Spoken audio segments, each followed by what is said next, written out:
Please welcome my guest today, Enrico Zenitani. Hey, what's up, everybody? Am I coming through loud Hello. and clear? I certainly think so. Folks in the chat, do let us know. As always, try to make sure that the volume levels are set. Ooh, I'm noticing that. Okay, there goes the chat box. That's better. I was worried for a moment there. It was taking a second to load, but we now have that. So all good, and let us know how levels are. Music should be good. Enrico hopefully is good. I'm hopefully good. But we are here, so welcome on in, Enrico. Thank you for having me. Seriously, it's an honor to be here. Pleasure's all mine.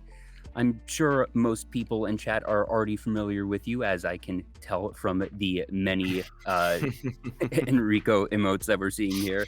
The Wakagoth and Waka Waka, which I do very much enjoy. Are they meant to look like Muppets? They are. So they're made by my friend Mamoros VT, who's actually in the chat right now. It wasn't meant to be an emote originally, but then like I hit partner and it got a bunch of like new animated emote slots. So I just decided to make this cute little thing that a friend made for me into an emote. I'm not actually. I guess it's supposed to be a Muppet. I suppose it's supposed to be a Muppet. Yeah, I don't know. I always just sort of associate that type of, puppety, cutesy, big-eyed, flapping jaw type thing with Muppets. Part of that is because I grew up with watching, with Sesame Street and whatnot, and also I went to the University of Maryland, which is actually where Jim Henson went. Outside the student union there's actually a statue of Jim and Kermit, so that's sort of where my mind usually flows. But anyways, like I was saying, I'm sure most people in the chat are already familiar with you, but for those who aren't, if you could introduce yourself. Sure. Hi, everybody. I'm Enrico Zenitani. You could just call me Enrico or N. I'm supposedly a gangster VTuber. I'm not imbued with magical properties. I'm not like part animal or anything like that. I'm just a human being, which is surprisingly a rare breed among VTubers. And yeah, I'm known for being extremely energetic on stream.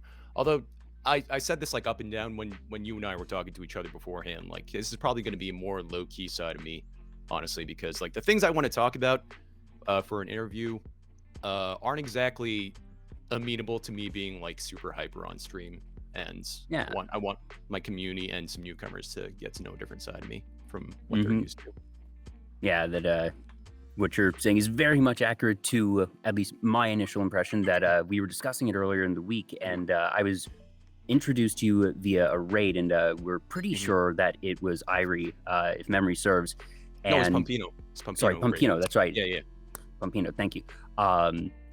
But you are on stream, usually very energetic, really interactive with chat, and it's the type of thing that, surprise, the talk show host likes to go for talkative people.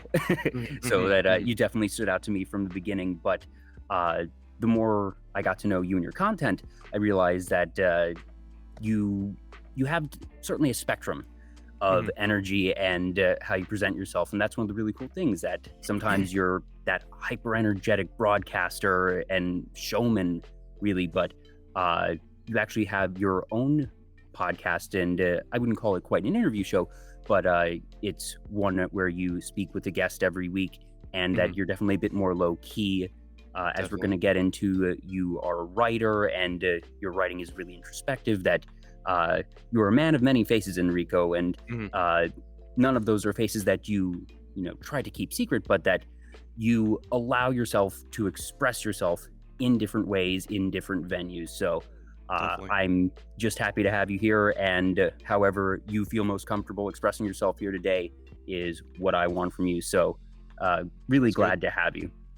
Really happy to be here. Yeah, no, I've always just, and we're gonna get into this today, but I feel like if I were to like set the tone for this conversation and be like, I've always been interested in like the interplay between like the meta narrative things and also just like the actual barefaced narrative of things, which is probably why I really like being a VTuber. There's like the whole like character aspect of it, like very plainly seen, and there's also just like like the person behind the avatar aspect of it, and I try to be very like upfront about that, about those two like very disparate parts, because I like, not to sound full of myself, but I've always liked that I have all these like discrete parts that like a lot of people seem to not see as like a soluble whole, if that makes any sense. Like week after week, stream after stream, people come into my streams and like, oh my god, you're so energetic. And then when they hear me in like a voice chat or in my podcast, they're like, is that really Enrico? It doesn't sound like him. It sounds like an imposter. He sounds like way too calm and mellow. Like week after week that happens. And it's just like I've always been like interested in that, because like it's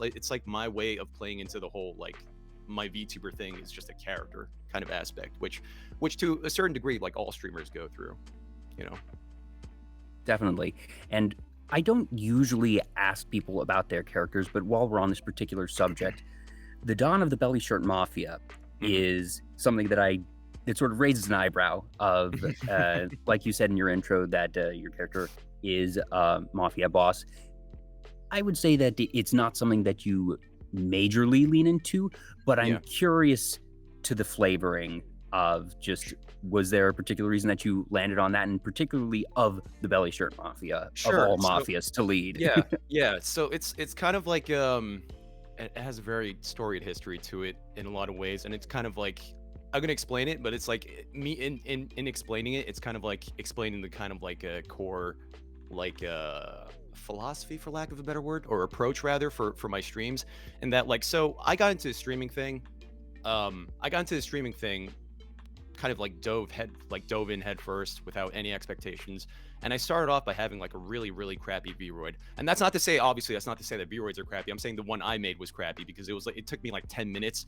And like I was like, oh, what kind of character should I have? I was like, oh, like I'm from New York. Maybe I could play up the fact that I'm a New Yorker, because I sometimes, like, some of the words I say make me really sound like I'm from New York. So like, oh, what do people think of when they think of New York, when in terms of like characters? And I was like, oh, like the mafia. So I chose that. And initially I was going to be like a very plain kind of like mafia type character, where it was just going to be me in a trench coat, like looking like the classic mafioso. But in Vroid Studio, whenever I kept loading in the shirt and the trench coat, for some reason the shirt wouldn't load in properly, and I didn't have the patience to learn how to use Vroid Studio, and it kept looking like a belly shirt whenever I loaded it in. And I was like, you know what, that's not how I want it to look, but it looks kind of cute. And it's like, you know, a belly shirt with a trench coat, you don't see that often. So I'm gonna make that my gimmick, actually, in terms of design, since I from the very beginning too, like I've always wanted like I wanted my personality to shine more than anything else, more than my design, actually. And I say very upfront, like I have the most boring design, seriously. And that's obviously no shade to my artist. I think my artist did an amazing job. But like I have a very boring design when it comes to, like, I'm just a human in a coat, and that's it. But like maybe I thought, like, maybe, oh, just as a quirky way to stand out, I wear like a belly shirt. And so like that kind of just like stuck. And then like when I was thinking of like branding in terms of my like community, it was either I wanted to make the belly shirt the focal point, and it was either going to be like the belly shirt mafia or the crop top mafia. And I was kind of like weighing those two options in my mind. And then the more I said like crop top mafia, it doesn't really roll off the tongue as well as belly shirt mafia. It doesn't have, it sounds a little less sonorous compared to belly shirt mafia. And also, whenever I say belly shirt mafia, I could shorten it to BS mafia. BS. Yeah, exactly. Yes. Exactly. So it's just like a bunch of very silly little things that compounded into what it is today. And that's kind of the general philosophy I have with my streams. Like I let like a little tiny joke in my stream that a community member comes up with, or is just like a happy accident. I just kind of let it snowball into like an actual thing that we see like materialized on my stream. Honestly, that's how some of the best things in life happen. Just a happy accident or certain circumstance. In this case, it was Vroid not cooperating with the shirt that you were trying to get to work, and being like, okay, fine, whatever. I guess this is a thing now. I'm just going to accept it, run with it, work with it. And that now it is part of the design, and that it's something that has stuck and has become sort of part of that flavor. But like you said, you are very much you. And even if you're energetic at times or a bit softer spoken at others, that at the end of the day, it is very much your personality that shines through more so than the design. Definitely. Yeah. And that's like something I learned very early on in streaming, because I went into the streaming thing without any familiarity of watching streams myself. The most I ever watched was like an occasional Dark Souls 3 stream, like Dark Souls PvP players. I didn't really see the point of interacting with streamers until I like started watching VTubers on Twitch. And like I just fell into the rabbit hole as anybody else does with VTubers. And like I always made it a thing in my streams that if I was always told myself, if I ever become a streamer, I want to like make everybody who comes into my community, I want them to feel seen in some way, which is why like, you know, when I was a much smaller streamer, it was a lot easier for me to keep up with people in my chat because, you know, I would respond to everybody in kind. But then like as I kept growing, like more and more people would chat in my streams, and naturally because of that, I started becoming more like energetic and hyper into like, you know, and until we have the person I am now, where I'm like literally rattling off every single comment in my chat in a very manic tone, to the extent Yeah, that that's people really know me. definitely one of the ways that you stay engaged and keep up the energy that you do for the most part. And obviously, it's a bit more challenging nowadays because you have more people in your chat Yeah. than ever before. But Yeah, you do a really good job of being engaged and responding to basically everyone, something that I don't do very well. So, Mm. actually, on that note, I do want to thank Espion Guzi Ichis, I'm probably butchering that pronunciation. Call it Guzi. Rumbag the Mama Rose VT, Mount Fujitop, Ozum, Isle Captain, and Boku VT. Thank you all for the follows. I do try and find times between conversations or sentences to get in people who respond, but I usually don't interrupt mid sentence for thank you so and so for the follow. So thank you all so much for following. If you follow later in the stream and don't hear me respond, you'll hear me eventually. Thank you. So yeah. I definitely see you guys and I hear you guys. Don't worry. I have the stream up right now, so I definitely see everybody. But you know, it's like a one-on-one conversation with us, so it's hard to keep up with chat at the same time. Yeah. So you mentioned that one of the ways that you got into the VTubing community as a whole was by seeing Dark Souls streams, and I know that Dark Souls 3 is just one of your favorite games of all time already. So those dots do connect very logically there. You're starting with something that you're already interested in, and then going from there. So when you started, I don't actually know, was Dark Souls one of the first things that you streamed, or was that something that you sort of kept as a game to play on your own, or where does that round up for you? Actually, Dark Souls was not, when I first started streaming, it was like, when I started streaming, it was kind of like a COVID hobby, and I wanted to keep it very, very low key. And, Dark Souls is a very difficult, frenetic game, and I didn't want to play that on stream because I didn't feel like I could carry the energy that I needed. So I kind of avoided Dark Souls in the beginning. When I first started out, it was just like whatever game I felt like playing at the time, which happened to be like Undertale or some like indie horror games and stuff like that. Dark Souls only came about like a couple months later when I got into like the groove of streaming. I was like, oh yeah, I shouldn't be too afraid about like, because my main worry in streams is missing something in chat, and like not and feeling like I'm ignoring somebody in chat. So like when it comes to Dark Souls, there's a lot going on in the game, so I didn't feel like I could like balance the game and also chat. So like once I got into the groove and I was like, oh, I can manage both of these things at the same time, I got into Dark Souls on stream. Yeah, and that feels like a very practical approach to things that especially in the beginning, you want to make sure that you get your bearings as a streamer and that you're able to be interactive, and that once you have that comfort level built up, that you can start playing games that are a bit more engaging and then be able to balance those things. That makes perfect sense. Definitely. When it comes to Dark Souls 3 as a whole, it's obviously a very popular game. It's one that has come up with several of my guests in the past, and with the release of Elden Ring recently, it's certainly a genre that a lot of people are very engaged with right now. What about Dark Souls 3 in particular makes it stand out among just the Dark Souls series in general and Souls-like games as a whole? Sure. So for context, in my streams, I say up and down that Bloodborne, which is made by the same creator, Hidetaka Miyazaki, is actually my favorite. But in terms of like what resonates with me personally the most is probably Dark Souls 3.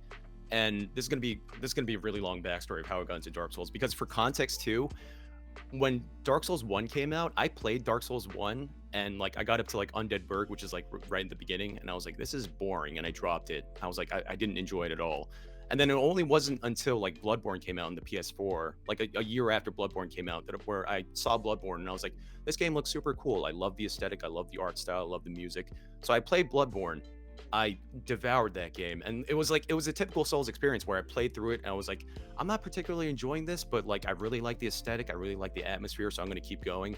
and then I'll get to like the typical experience with like new Souls players where they get to a really difficult boss and they're like oh they're beating their heads with it, they're beating their heads with it because it's just so difficult. It's like a wall for them, and then like they finally push through it, and it's just like such a gratifying feeling finally being able to push through that. And so like Bloodborne kind of like reworked my perception of a lot of the Souls games, in that like something just clicked with me, and I was like, it's that rush of like finally being able to get through something really really difficult is like the crucial experience for me when I'm playing Dark Souls, as it is for a lot of people who play like the Dark Souls games. So through Bloodborne, I went back and I played Dark Souls 1, I went back and I played Dark Souls 2, and then I finally got to Dark Souls 3. And I will say, like, in terms of the 3 Dark Souls games, 3 has, in terms of tone, probably like the kind of tone that I like the most, in that throughout the game they really beat you over the head with the fact that like this is the final game in the series. This is the final game in the series. There's a lot of very like melancholy music, a lot of talk of like this being the end and all that. And then you finally get to the end. And okay, so for context too, I'm about to spoil the ending of Dark Souls 3, but please be aware that Dark Souls is not a series that like lives and dies by its story. Like seriously, the story comes like secondary to the gameplay. It's more just like it's more just like lore nerds who like lore nerds like me, I say that lovingly, who like pick apart the story and extrapolate what they want from it. And so like the entire series of Dark Souls is about like renewing the Age of Fire or walking away from it. And to boil that down, that basically means like, do you want to do what you're told, or do you want to go your own way? Which is basically the binary choice they present you with at the end of every Dark Souls game. And the way that's conveyed in the final series in Dark Souls 3 is there's an ending where like there's a Firekeeper character. The Firekeeper is basically the character who sticks with you through the entire game, and she like levels you up and like basically takes care of you in the main hub of the game. And then like the secret ending is you give her a pair of eyes to see the world in darkness, even though she's the one who's supposed to be leading you into lighting the fire again. By the way, sorry if this is all very dense to you, like I promise it'll make sense when No, this is great. And remember, this is a talk show and you're talking. This is exactly what I'm looking for as a host. You're doing great, man. Okay, good to know. Because I feel like I'm throwing a lot of information. But basically, like the Firekeeper, like you give her a pair of eyes and you basically let her see a world without fire, which is basically that. I mean, a lot of Dark Souls nerds who are listening are probably gonna like pick this apart and say like, no, you're getting the lore wrong. This is just what I took away from the ending. But basically, like, she sees a world without fire. She sees a world without any fire, which basically means like this is a world where we can go our own way, pretty much. That binary choice I was talking about earlier. And the way that's conveyed is you summon her at the very last bonfire. The game gets very very quiet and very very dark, and then she's just saying like the first the way the characters talk in that game is very poetic and like old timey, and she says like the first flame quickly fades, darkness will shortly settle, but one day tiny embers will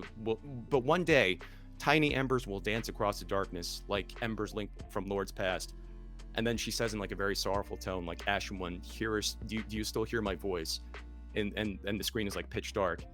Like, I love that ending so much, because you have to realize, like, on a personal level, like the ending strikes like so many different like layers for me. In that, like, there's the first layer where she's literally talking about the game, like she's literally talking about the narrative within the game, where like darkness is surely going to settle, and but one day maybe the Lords will come again. And then there's also like the game narrative, where Hidetaka Miyazaki in interviews at that time was saying like up and down, I am never making another Souls game. Like I'm never making another Souls game. I'm still going to work on Souls-like games, but this is the last like Dark Souls game that I want to work on. So it's also like Hidetaka Miyazaki saying like, like I want this to be the cap on the series. This story has ended. Yeah. But maybe in the future I might revisit it. That's like a little wink, nudge, nudge from Hidetaka Miyazaki. And then on like a personal level, like going through that journey on a personal level, because I discovered the Dark Souls series in a very like dark time in my life when I was playing a lot of video games just to kind of like escape the world. And so like going from Bloodborne to Dark Souls 1, Dark Souls 2, Dark Souls 3, and then seeing that ending, like I cried my little eyes out, because it was basically saying like it was almost like the game was coddling me and saying like you have to return to the real world now, but don't worry, like everything will be okay because like, you know, like you can overcome anything. It was basically like I took that corny message away from that after like slogging through all these Dark Souls games and then hearing that message. It was like very like something just like again something just like clicked in my mind when I saw that ending, and I was like, this is super, this is like really beautiful, and I want to like really remember this moment. And that's one of the great things about not just games but media in general, the fact that as the for lack of a better term, the consumer of the media, the person who is enjoying hopefully the media, that they are able to take whatever messages or just that they're able to resonate with it on a personal level. And it's super cool that you were able to get that from that game, because I mentioned Dark Souls' series has come up several times with other guests, and it's usually for the gameplay that, like you said, Yeah. a lot of the core loop of the gameplay is the frustration, the iteration, and then catharsis of beating a boss and overcoming that challenge. And Right. that obviously that was still a big hook for you, but then on top of it all, that the narrative was able to resonate on such a personal level. And I feel like everybody has something that resonates with them at the right time, whether it be a game, a book, a movie, something that just for whatever reason, the message, whether it be the intended message or the message that we perceive as the audience, that it hits that note, it makes something click, and that it just does it for us. So it's really cool that it was able to be that for you. Also, Definitely. Alster, Trin, and Non-Binary, thank you for the follows.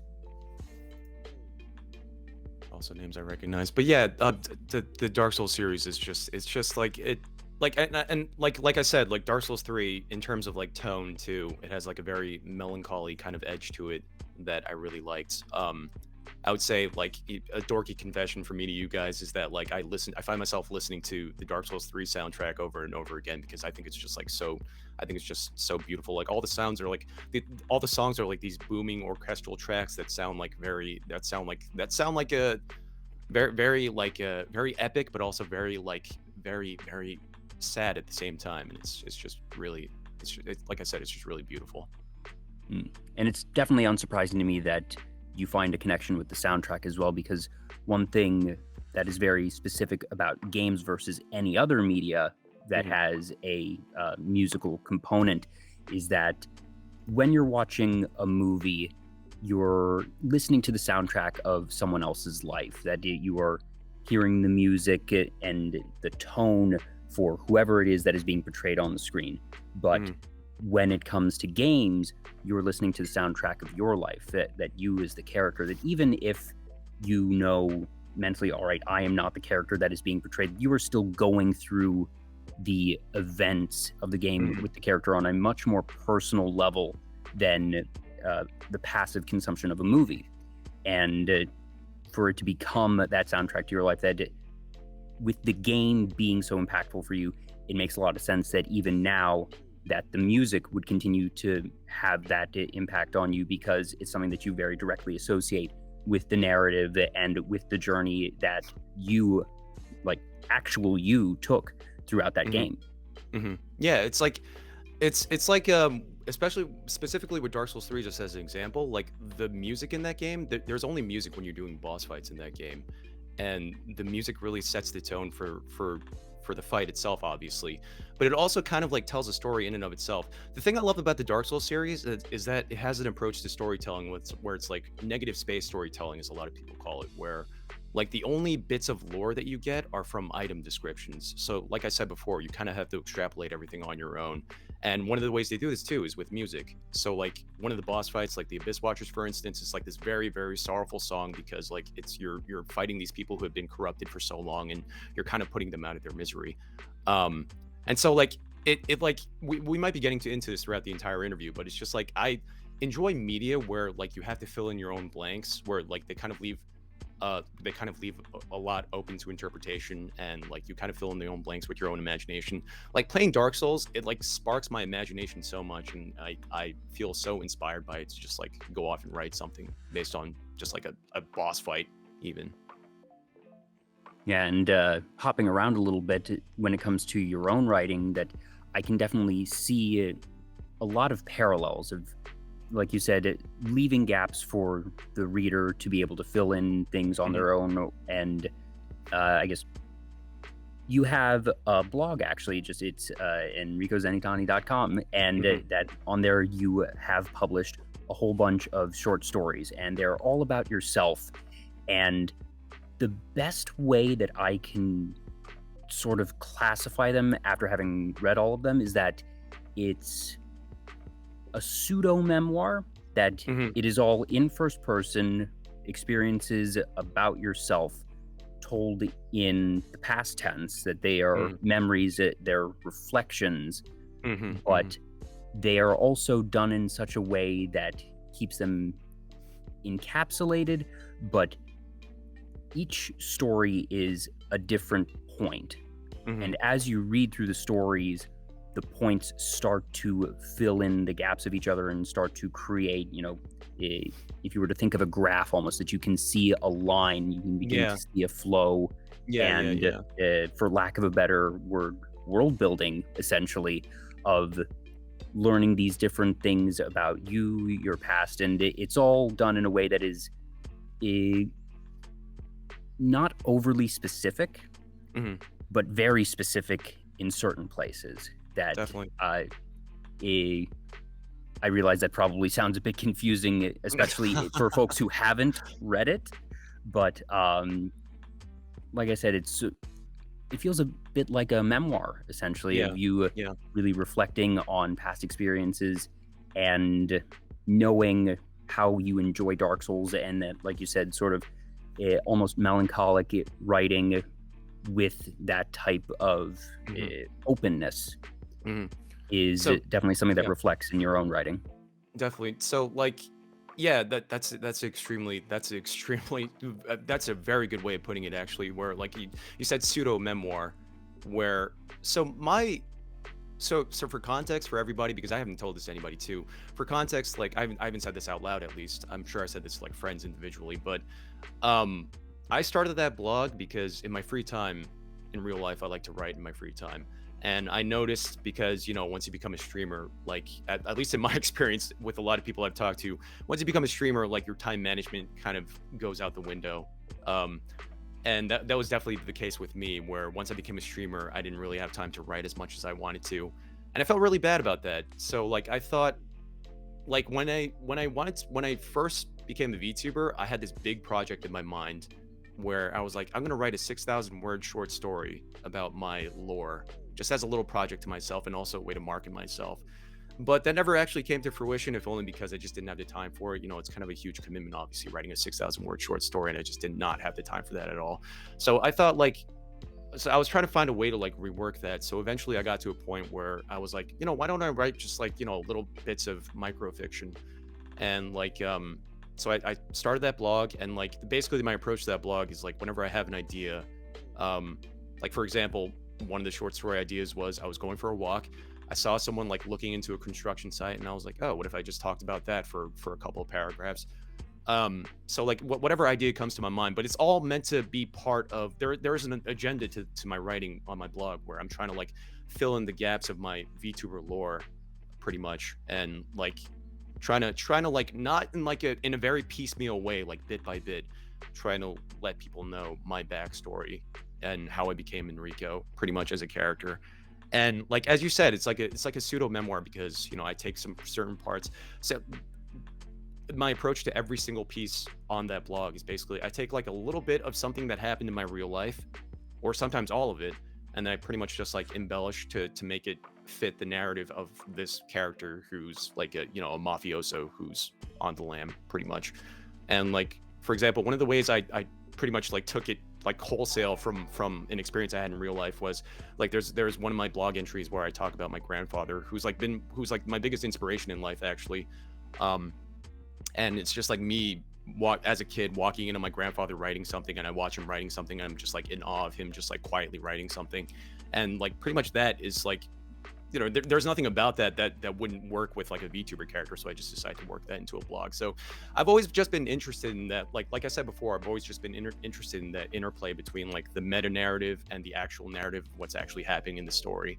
And like I think being a VTuber has made me kind of like puzzle over that a lot more in a lot of ways, where like Certainly, being a VTuber is a form of content creation that really does lend itself to that type of writing and that type of narrative, where there is an amount of reality but also an amount of fiction, and that, like you said, the interplay of those two is something that just is very built into VTubing, and that people who are VTubers and fans of VTubers sort of take as a given. But when you look back and sort of consider it against all the other types of content creation, for the most part, that there aren't many historic parallels. That you can have a writer who is writing fiction, and it's very obvious that, all right, it's fiction, and even if some of the fiction has elements that the author is drawing from in their real life, it's still the author's real name on the front of the book for the most part. There's a couple who use pen names, but that there's a bit more separation. And when there's an actor portraying a character or someone who's writing a screenplay, that you might have those influences, but that there's still a much more stark division, I suppose, between reality and fiction, whereas the line gets a bit more blurred with VTubing as a whole. And then leaning into it in the way that you do with your writing compounds all of that, and it's a very interesting, just like you said, sort of meta narrative to everything that you don't normally get. So there aren't many VTubers who do writing like you do in the first place. So part of that is what makes your writing so interesting and so unique, because there are very few authors who are in the position that you are in, so to speak. Yeah, I guess like I just in general in my life, I've just been very interested in people. You said there aren't a lot of authors who like they kind of like toe the line between like fiction and what's real, and like, but I think I've always just been very interested in any kind of media that's not necessarily self-referential, but like kind of just like very plainly, but at the same time doesn't say that like, hey, this is a reflection of my real life. In terms of the author, in fact, like my favorite genre of writing is like the Japanese I novel, for instance, where it's like a very confessional type of literature told in the first person, and like Japanese people reading the books, like for example, a popular example is No Longer Human by Osamu Dazai, where people reading the book know that like Dazai's talking about himself, but at the same time they're also able to enjoy it as like the book in and of itself. And I've always just been really interested in that kind of dynamic, I guess. So, and it definitely comes out in the writing that for those who aren't familiar with the concept of the Japanese I novel, definitely something to look up, because basically it seems that is the closest analogy to a set style that you use in your own writing, that it is in the first person, and just as the name suggests, a lot of I saying I did such and such, or I felt such and such. And I will admit that I have not actually read any I novels in their entirety. I've seen passages here and there, but from what I've seen of those and from what I've seen of your writing, that I definitely see the influences there. And for someone who isn't familiar with that style, I think that that's probably the best analogy that I could pull from. And the fact that you say that it is one of your favorites to read anyways makes complete sense to then see it reflected in your own writing. Definitely. And like I say Japanese I novels are my favorite genre, but like my writing inspiration is actually a book called The Sense of an Ending by Julian Barnes. It was like nominated for the Booker Prize like 10 years ago or something like that. But it's basically like reading that is like that book is basically a reflection of my blog in a lot of ways, where it's just like told in the first person. The person's just like jumping around from point to point in their lives, recalling like very brief moments in their life, and the writing is very like melancholic, and it's talking about like, oh, like I at this point in my life I didn't realize these things, and it's just the prose is very beautiful. And like I Like, I hate to sound like a sad sack, but it's just like I'm drawn to very like melancholy writing because like I feel like a lot of people can relate to that when they read that.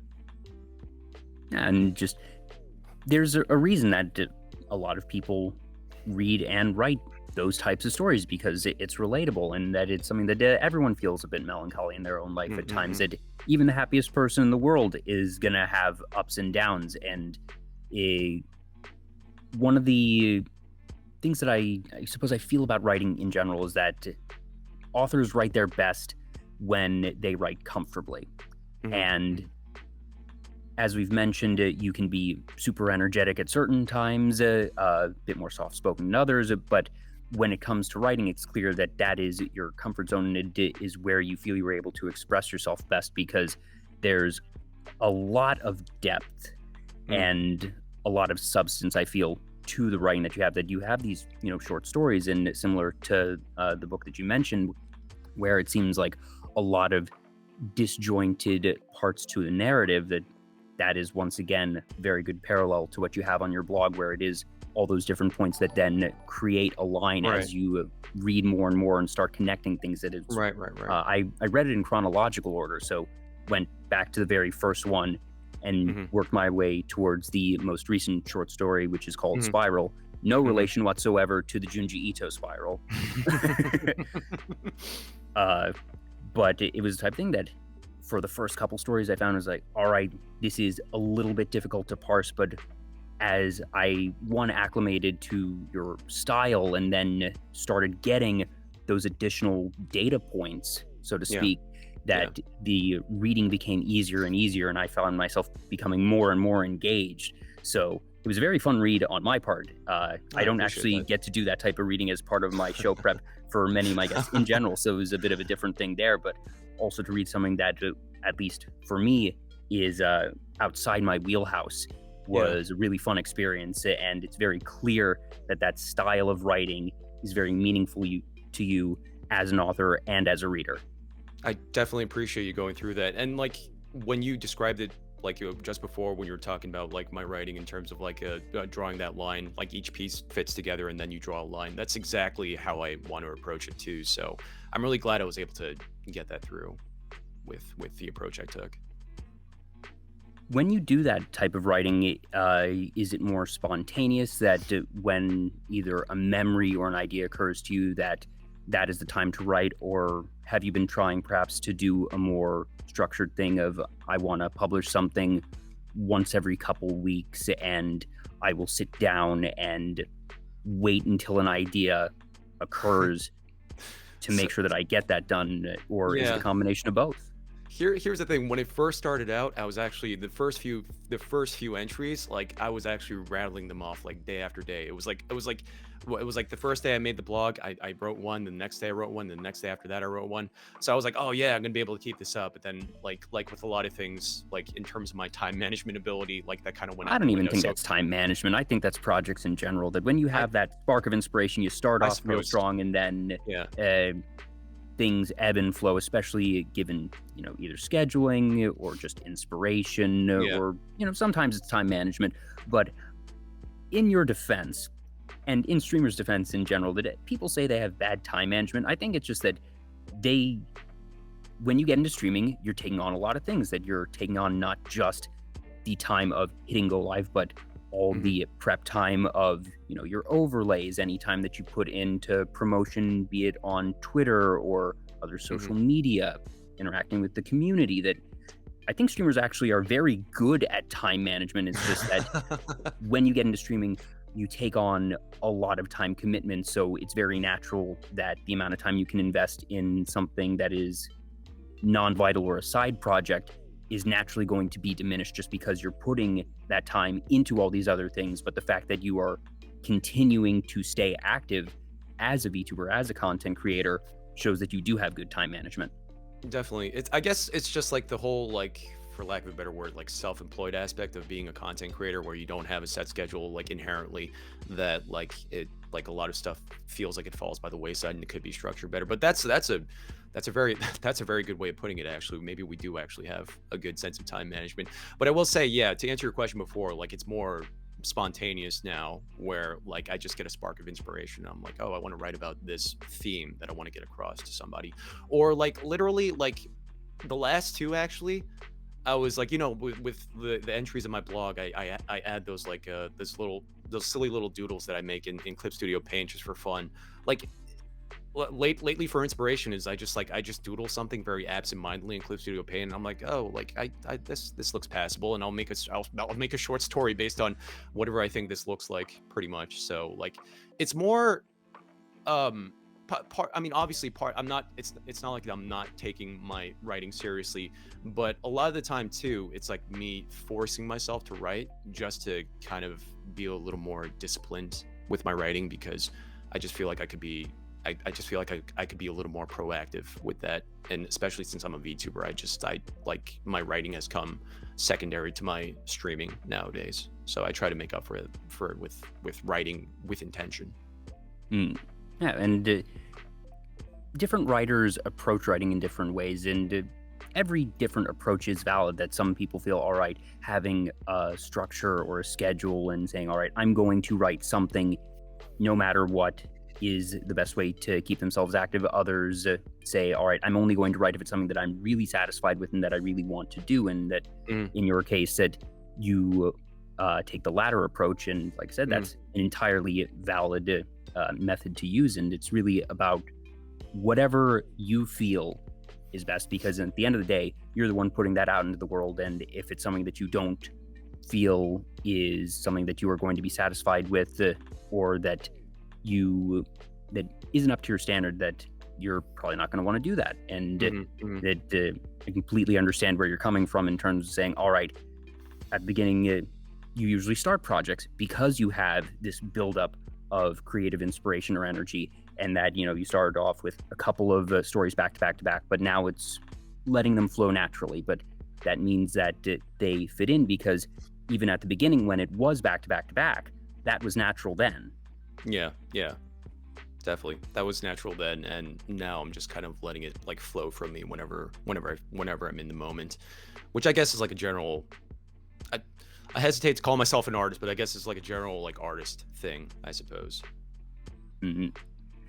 Now, apart from the short stories, you're also actually working on several novels, and you mentioned that you had the idea of doing a 6,000 word story for your lore, and that idea sort of went by the wayside. But separate from your VTuber writing, that you have these other longer stories that you said some have been sort of just bubbling around your mind, that there's actually a couple, though, that you've written some drafts of. Yeah, so I've said this on my stream before. I'm only going to go through like one or two of them right now, but like I have an entire like Google Doc of every single piece of fiction that I plan to write in my life. And I say piece of fiction because some of them are novels, some of them are plays, some of them are like short story collections, some of them are just short stories, like standalone short stories. But like I have like a Google Doc where like I have like the premise. I've always like I pretty much like I pretty much want to write or make some headway with all of these before I'm old and enfeebled, pretty much. So these are like my life goals, pretty much, to write all these things. But basically, like yeah, but like for example, one of them is like, and I've shared this on my stream before, so this isn't like too personal or anything, because I'm going to talk about my family right now. One of them is actually a historical recounting of my grandfather's life. Like I said before, my late grandfather was like the most important person in the world to me. Like he was as a person, and also just like as a person in general, he was like someone I really looked up to. Because on a personal level, all the men in my family are very loud and brash, except for my grandfather. And like I've always just like, my grandfather was a very like sensitive soul, and he only after he passed away, I found out he had like a very poetic literary side to him, where we're like going through his things after he passed away, and I found like a book of poems actually that I have by my nightstand, like right next to my nightstand. It's called like Nihon no Shi, like Japan's poetic sentiment, as a very loose translation. And like inside the book were all these like crumpled up like leaves that he was using as bookmarks to like saving his favorite poems. And like I had no idea he was even into poetry at all. And then like I looked through some more stuff, he was actually writing poetry like in his free time. Also for context, I didn't clarify. My family's Korean, but my grandfather grew up in Korea during the Japanese occupation, so his first language was actually Japanese. And so, like I said, like I've always wanted to do right by my grandfather by writing like a story about his life, starting from like just as a brief summary. It's going to be told in like 3 parts. The first part is, my grandfather was actually born in historical North Korea actually, and when the war broke out and they were going around conscripting people into the army, my grandfather was like, no, screw that, I'm not joining the army. And he ran away from home, and he was like making a trip all the way down south by himself. He like pretty much abandoned his family to go down to South Korea.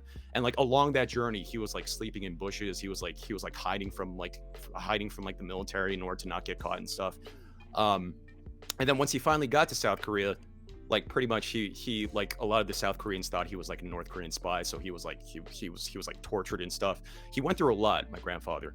And then so that's gonna be the first part, and then the second part's gonna be him like acclimating to life in South Korea for a bit, meeting my grandfather, raising a family, which is like my dad and like his brothers and sisters. And then the third part's gonna be like him like ultimately moving to America, where like my grandfather actually had some trouble getting to America, if not for the help of some of his Japanese friends. So there was a period where he lived in Japan for a very brief period in time, and then he eventually moved to New York, where my family is now. So like I want to like share all that just as a historical novel, and also like I can never say this word, epistolary. It's like the type of writing where it's done through like either newspaper clippings or like diary entries, like Dracula, for instance, or like or like letters, pretty much. And the whole novel is going to be told in the form of like letters that my grandfather sends to my grandmother, like with each chapter, pretty much. And I've always wanted to like. My inspiration for that was like my dad was taking me to the opera one day for some reason, and like while we were waiting for the opera to start, like he just decided to tell me about like my grandfather. I guess I think my grandfather recently passed away, and just decided to talk to me about my grandfather and like the hardships he's been through. And like learning about that, because it was the first time I heard that. My grandfather was always just like this quiet, stoic person that I would see from the distance, and that I was honestly like a little bit scared of, actually. And then when my dad told me that, and then like also learning about like his poetic side and his writer side, like I felt like this charge of like, oh, this is almost like a mission of mine. I want to write a story about my grandfather, and I want to tell a story about like how my family led to this moment. And like the capping point of all this is that like at the very end, I kind of want to have like this slightly ironic, subversive kind of ending, where the epilogue is just going to be me talking in the first person, reflecting on the fact that I'm just now this like spoiled American kid just sitting in his room writing all this stuff, while like my family, like generations and generations of hardship, and now I'm just this spoiled American kid writing in his fancy New York City apartment, and like reflecting on like just disparities across the world and stuff. So yeah, that's one story. I'm sorry if that was a lot. No, that was like I'm gripped right now. Like that sounds like a story worth telling. That sounds like a story worth hearing. Yeah. That just pretty bluntly, Sui 112 in the chat, just what a life story. Damn. That's a lot. And the style of writing that you have in mind certainly fits with what you're writing already. The idea of the epilogue is very interesting, but at the same point, in some ways you can sort of see that as a victory, a success, that the reason that you are able to be in a comfortable apartment writing the story and being able to tell the story of your grandfather is because he made it. Yeah, and definitely. that the mere fact that the writing would exist, that even if you say, oh, you aren't going through as many hardships as him, that doesn't indicate a failure on his part or yours, that it's just you made it. Oh wow, Chile VT, I hope I'm pronouncing that right. Thank you so much for the raid. Hydrangea raid. Welcome, Raiders. Chieli, or I think Chieli never actually had the pleasure of seeing you around before. So welcome in, Raiders. I'm Jay. This is Vtuber Talk. I'm talking with Enrico today. Basically, everything I do here is based after late night talk shows. We're doing a morning talk show, at least for those who are in the US. Enrico, in addition to being a VTuber, is also a writer, and we were actually just discussing one of the major pieces that he currently is working on or ideating, which is the story of his grandfather. And you actually just missed a really gripping retelling of some of the major points in his life. And obviously, we only just scratched the surface, but things involving going from what was historical North Korea and fleeing to South Korea and eventually living in Japan for a time before making their way to the US. This is a journey, and that for you, Enrico, your grandfather was a big influence, and that's something that's clear even in your short form writing, that the mention that you had of him writing in a diary and using leaves as the bookmarks is something that word for word is in one of the entries that you have on your blog. So yeah, it is. A very direct insertion of yourself and your own experiences in the writing that is the lore of Enrico. So a very special connection there. And you mentioned that the writing that you are looking into is everything from novels to even plays. So for plays, is this something that you could see maybe, a theatrical adaptation of that story, or would it be a completely different story that you have in mind as something for a play? I have absolutely no familiarity with writing a play. It's more just something where, like, my own arrogance, I suppose, where I just want to write at least one thing in every single medium. And like, I had this idea for a play that was kind of like Darren Aronofsky, the guy who made what's the movie? The movie about Jared Leto being a drug addict. I know the name and I'm blanking on it. Requiem for a Dream. Thank you. Yes. I was like, I've heard that name before, and I couldn't place it. It's like I had this idea for a story that I'm not going to dive, because it's like kind of it's not fully fleshed out, the idea, but it's basically like a character like being introspective to the point where they become like a little deranged slowly, more and more, and like they ask, it's like meant to be kind of like a paranoia inducing kind of play. That's the idea I had, but like, it's like I said, it's very half thought out. I just have like the draft of it, and not even the draft, just like the bullet points for it. And like, I mostly just wanted to write that just as another exercise, I suppose. Yeah, I have no familiarity with writing plays at all. Still, it makes sense that you'd want to try that as a medium, and certainly playwriting is very different from writing novels, but at the same time, it's just dialogue, and that instead of writing the descriptions of the surroundings and actions as descriptions in the conventional sense as you would for a novel, that they are written then as stage directions or pieces of descriptions for the set. So even if the way that the words are put to paper is a bit different, that all the details still come together, and that I have no doubt that with a bit of time and either learning or maybe having someone who has done playwriting before sort of help you along for that translation, so to speak, from one medium to another, that I for one have always enjoyed live theater, both performing and viewing. So the idea of writing a play is something that I certainly find very exciting, and I think it's really cool that you're actually thinking at that different angle, because some stories are so much more powerful when you're able to have it acted out by people, and others are better done in a more traditional novel sense. So if you have a particular story that you feel is one that would be better served on stage in person, I think it's really neat that you are open-minded to that type of approach. Definitely. I think, like, in a broader sense, like, I just want to explore as many media forms, like different mediums as possible when it comes to expressing yourself in through writing, because I feel like each medium has something unique to offer. And with a play, I feel like I'm going to be able to obviously be a little more performative with a lot of stuff. So like little actions here and there will help me kind of supplant the idea of like writing something instead. So like I just like, when I think about it, it just makes me really excited to see like how differently I can express myself through a different medium. Also, hello, Pumpino. Good to see you. And they say, man, I love literature where the main character slowly goes insane with the little, cute heart emote. Hi, Pumpy.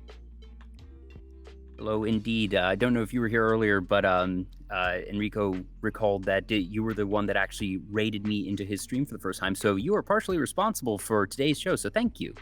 Thank you, Pumpy. I remember that day very fondly. I was telling Jay before, in our pre-interview, that if I have a very good memory for how I meet people actually, and if I ever play down the fact that I don't remember somebody, it's actually because I'm playing it down intentionally because I don't want to creep people out because of how good my memory is sometimes. Because I recall something sometimes and people are like, oh, and why do you remember that? Are you holding some kind of grudge against me? And it really scares. It's really off-putting to a lot of people how good my memory is. So I feel like everyone has that one thing they're really good at remembering. Like one of my siblings is almost a savant when it comes to remembering birthdays. In particular, that they can always recall someone's birthday. Other people, in your case, it's the meeting. For me, I think that I'm a bit better than average, I suppose, at remembering certain points in conversation or, very specific interactions. I try to remember meetings, especially, as Vtuber Talk gets past this 50 episode mark and the Vtuber community being very big but also very small. I naturally find that a lot of my guests are people who either know each other, that I've been rated into someone, or have found someone via someone else, and I always like sort of connecting those dots, partially for the guest of, hey, this is how I know of you, but also for myself because it's fun to sort of map that journey. But when it comes to memory, it's a fun little thing of how everybody has usually something that they're very good at, but I can entirely understand at the same time why you might shy away from that particular flexing of that memory because you don't want it to be read the wrong way. Yeah. I've had people tell me straight up, oh, that's really scary how you remember that, and they word for word, independently of each other, people have said that to me. So I kind of try to dampen that a little bit intentionally. Still, it's a fun thing, and just one of the reasons I'd say that I made Vtuber Talk is because surprise, surprise, talk show host likes talking to people and meeting people, and that the tracing of meetings and interactions is something that I find both fascinating, but also it's sort of a way that I fondly look back at things of saying, oh, it's because of this interaction that I had this other interaction, and it's something that I'm thankful for and am very happy to see that, all right, that this little concept for a talk show has been able to lead to so many wonderful interactions, and seeing the butterfly effect. Definitely. Just, one action leading to another is something that I very much enjoy in my personal life, in storytelling, and things of that nature. I feel like the VTuber community, especially because of how we're very, at the end of the day, the VTuber community, in my experience, has been very insular. And I don't say that in a judgmental way at all, where you eventually hear about people as a VTuber, other VTubers, you just eventually hear about them. And as my friend Disembodied Voices said, the circle of VTubers is very small, and it condenses very rapidly the more you participate in it. And I feel like, a talk show for VTubers, you will never run out of material, no matter what, because there are always going to be VTubers, no matter what. That was definitely one thing that when the idea for the show came about of, all right, I'm sure I would never have a lack of people to talk to. I feel like the idea of a community being small is something that is true of most communities, whether it be, in industry, a professional world, the gaming community, or, certain fandoms, that there's a big wide world out there. But when you find these communities, it's the type of thing that you usually realize, oh, it ends up being a bit insular, because when people have those common interests for whatever they be, just personal, professional, what have you, that people talk. And naturally, since you have these like minds sort of attracting each other, that things become not inherently circular, I suppose, but that those dots end up being connected, and you realize, oh, a lot of people know each other, because it makes sense that if I share an interest with you and you share the interest with person 3, that you and I independently, or perhaps because of each other, would eventually come to know person 3 because of that shared interest. And it's something that I found in almost every community that I've ever been part of. So Okay. it's not necessarily something I find surprising, but Yeah. it is absolutely a thing. And I think it's a logical result. Yeah. But, that result still comes with a good number of just interactions, quirks, and happy circumstances. Definitely. Yeah, I could see that. When it comes to, sorry, go ahead. No, sorry. No, sorry. Go ahead. I was just clearing my throat. When it comes to your writing, is there either a story or a medium that you haven't embarked on yet that you have in your mind of, all right, I really want to do this story, or I really want to do this thing that I haven't done before? So another thing that I really want to work on is a short story collection where like all the short stories kind of coalesce together at the end, where let me just like explain the concept pretty much. But basically it's I call it the Ghost of Valencia. Valencia is like this town in Southern California, where I've always wanted to write like a post-apocalyptic kind of story, where the premise of it is like, Valencia's been devastated by nuclear fallout, and there's just like a bunch of ghosts wandering the landscape, and like, but there's one sole survivor, a young girl, who goes around and talks to these ghosts, and each short story is basically each ghost kind of like reflecting, like recounting some moment in their lives. And it's just going to be my excuse of pretty much it's an excuse to just go around saying, like, making these short stories of a bunch of different people, based in Southern California or elsewhere.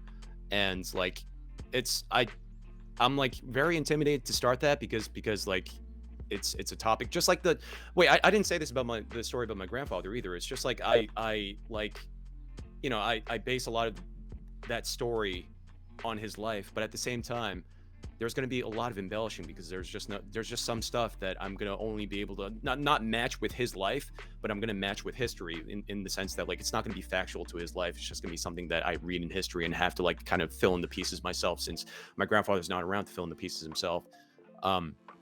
So something like that, where like it's going to require a lot of research, and I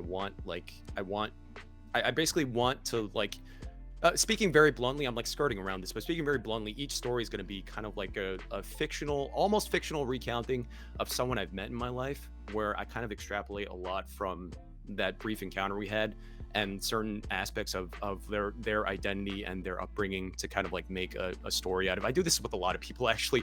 I do this with a lot of people where I meet them and I try to like envision what their lives were growing up, and I try to make a story from that in my head in like a split second. So my idea for that short story collection was to just like make all these short stories, and in the end it was just gonna like all coalesce into this like like a story about like how we're all pretty much the same, just like a very corny point pretty much.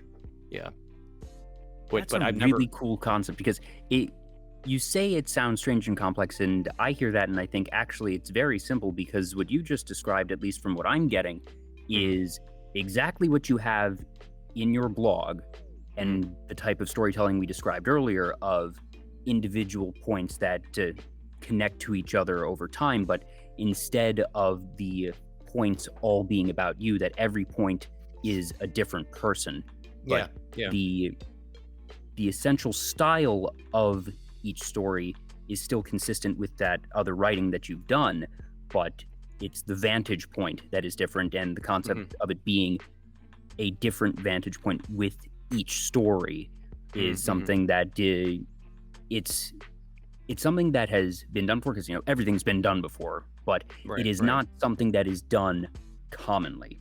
That the idea of there's a couple shows where every episode is done from a different character's perspective. There's a couple books where every chapter is a different perspective, and those are really special pieces of media because they're very much breaking the mold and taking a different approach. So the idea of doing that on top of what you already have, it feels actually pretty logical, because inherently when you're telling stories from multiple vantage points, you're going to have gaps, just because you are Yeah. only having that limited interaction.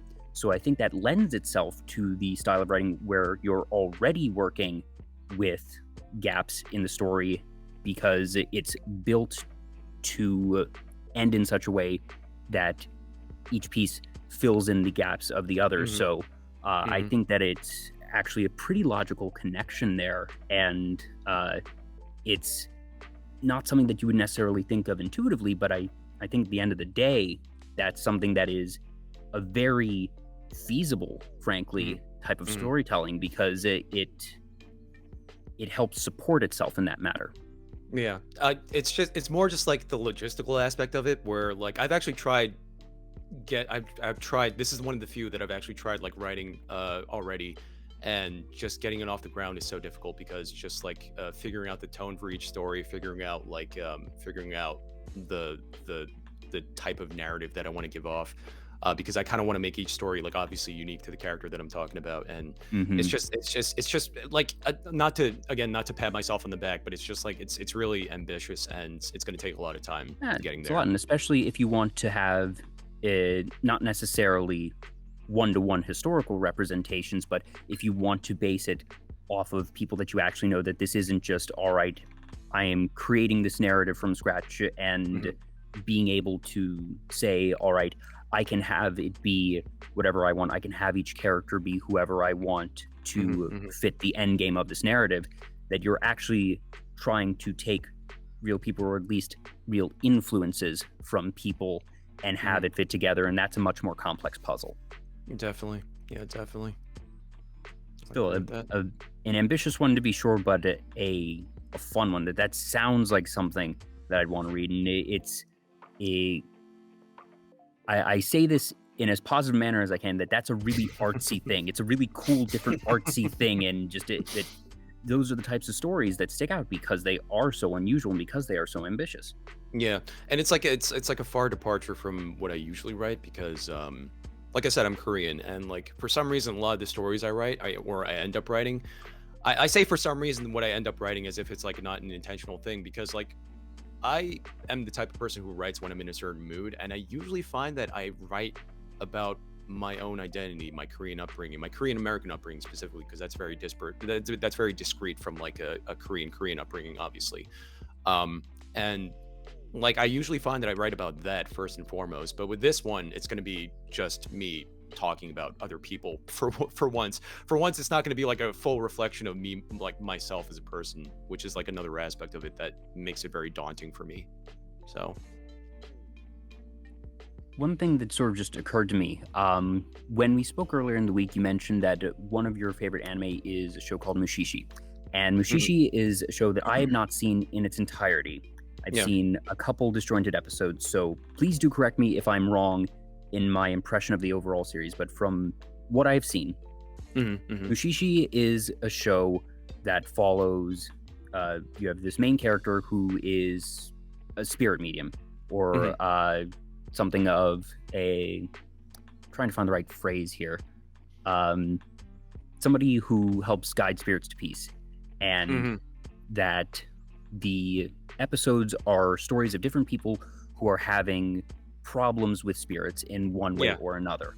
And that the main character is helping both the people and the spirits achieve peace in their separate ways. And that the stories are more about the different character in each episode than the protagonists themselves. And that feels like not a one-to-one, but it feels slightly in line with the type of story that you're describing of embarking on, where it is the different people and their different perspectives and experiences in this somewhat desolate world. That the world of Mushishi is one that is very natural, that there's a lot of forest scenes, and I don't know if it's necessarily a post-apocalyptic one. It's meant to be like a fictional feudal Japan, but just with like supernatural elements, pretty much. Yeah, but a more natural environment, so to speak. Yeah. And that you have these different stories, and that you do have this protagonist who is the connecting thread between all these stories. And obviously, I assume that the character themselves has their own story arc over the entirety. of the narrative, but on a week-to-week basis or an episode-to-episode basis, that it is these more disjointed stories that then fill in the gaps of the protagonist, so to speak.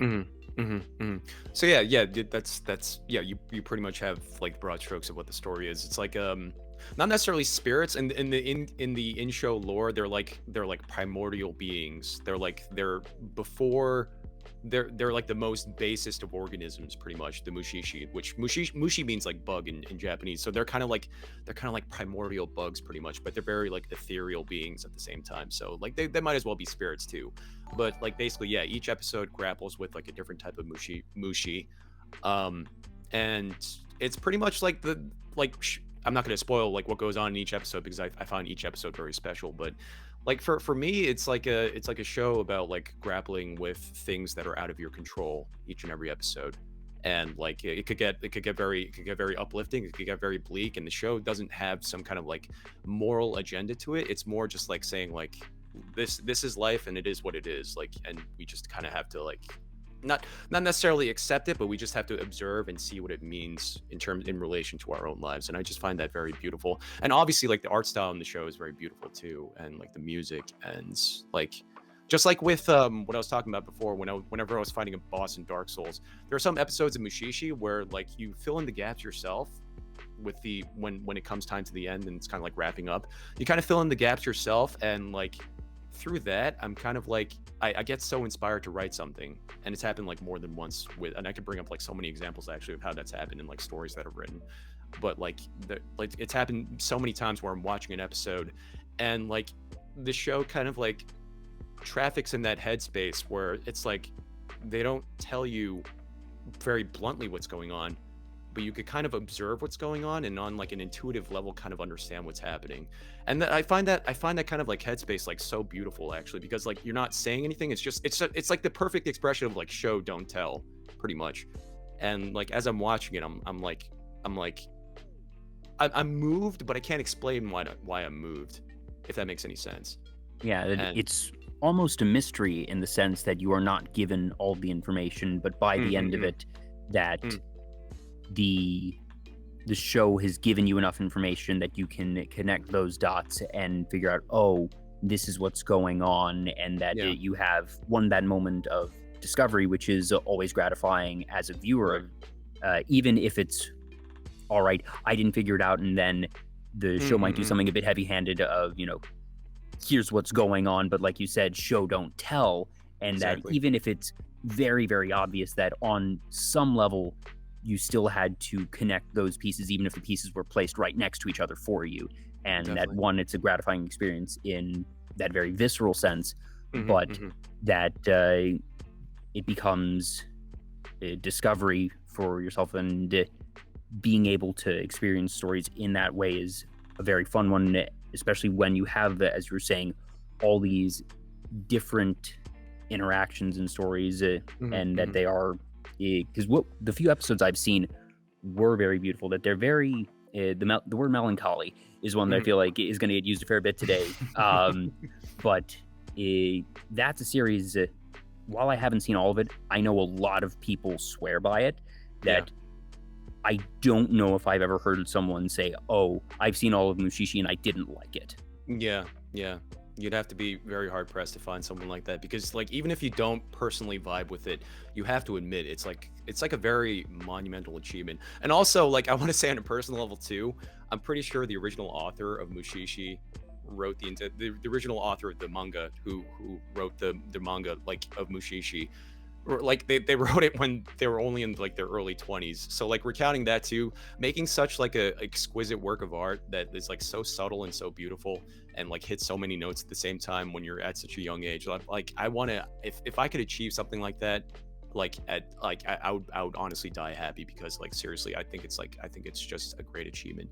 And like it's just like the show itself, like it's so beautiful. Like there are certain images that I immediately come like conjured into my mind, because like it's so like every shot is done to evoke like the overall theme of the episode. And Like, you know, that could be like a sense of like loneliness, that could be a sense of like joy, that could be like a sense of like feeling too overwhelmed with stuff. And it's just it's a really poetic show in every sense of the word. Yeah, Vade Vaforus in the chat describes it as hauntingly beautiful, and that certainly fits the episodes that I've seen, the overall aesthetic. Also, I did miss a couple of follows. Hills at Yuki Om, Cheesecake Dumpling, and Marmaria. Thank you so much for the follows. Welcome, everybody. Are there any particular episodes, or I don't know if there are any, you know, two-parters in Mushishi, but as we mentioned, it's for the most part separate narratives tied together by the protagonist. Are there any particular stories in the overall show that have stuck out to you and I suppose stuck with you over time? So again, I don't want to sound like a sad sack, but my favorite episode in Mushishi is in season 1. I think it's like episode 3 or 4. It's called, the English title I believe is called The Pillow Pathway. Makura no Koji, I think. And like I say I don't want to sound like a sad sack, because it is the most bleak episode of the entire season, where the premise is like I'm not going to spoil anything, but the premise is like pretty much like this guy has, because of like certain mushi that he's infected with, he has these dreams that end up coming true. And like and so like that could be a great blessing, where he has these dreams of like a great like a natural disaster occurring, and he can warn people about it. But then he also has these dreams about like but then like he gets a little worried about the dreams, so he takes this medicine to stop himself from having the dreams. And then when that happens, like certain things happen too, so like he's trying to like adapt with it, and then certain misfortunes befall him. And like they're like halfway through the episode, I'm not, without spoiling anything, I'm not going to give like too much detail, because I want people to go see that episode. I want them to experience it for the first time. Halfway through the episode, there isn't a whole lot of talking. It's just like the characters like doing stuff, and the main character's doing stuff. The character that's infected with the mushi is doing stuff, and it's just like, it's like I said, it's just like a different shot, talking about like you're kind of like seeing the character undergoing all these things and reacting to them, and like you can kind of get a sense of what the show's trying to tell you without outright telling you. And that episode has like sprang from my mind like a short story I actually wrote like way back when, about like just to give you a sense of what the episode is about. I wrote this short story about like me like interviewing someone who was like wrongfully convicted on death row. Not to get too bleak or anything, but like it's like I like, based on that story, I really wanted to write this story, because I feel like the whole episode is about, like I said, and which is like a general theme of the show, like coming to terms with things that are out of your control, like no matter how fatalistic that may be at times, and no matter how encroaching it is in your life at times, no matter how overwhelming it is, like learning to come to terms with the things in your life that seem like they're out of your control, pretty much. And like, not to sound pretentious, but I like meditate on that episode sometimes. I go back and watch it, and I just like think about it, and like I like just like getting into that headspace I said before about like seeing something that I understand on an intuitive level, but I can't explain it. It like helps me get into like a very creative like mood, pretty much. So Pillow Pathway, episode 3 or 4, I think. I highly recommend it. And for those of you who are interested in watching Mushishi, it is available on Funimation and Crunchyroll. # not sponsored. Indeed it is. It's a great show. Yeah, it's one I definitely... One of the I suppose, the struggles of being an anime fan in today's day and age is that it used to be you would lap up anything you could get your hands on, that you would have to go to your local Blockbuster or Suncoast or find, bootleg videos one way or another, and there wasn't a lot, so what you got, and you hope that what you got was good. And now we have the embarrassment of riches, where more anime is being produced than ever before, just from the baseline, but then that so much more than ever is being licensed and is available legally and easily in the US and in other countries outside of Japan, and that you really can't keep up with all of it. That I watch a fair bit of anime, that I'm watching actively 8 shows this season, and that's a little less than usual. But usually I'm watching like 10-ish. But it's the type of thing that you create this list, and I think it's something that happens with games as well, honestly, that just you you watch and you play the games and the shows that you can, and then you have this list of, all right, I know I need to get to this.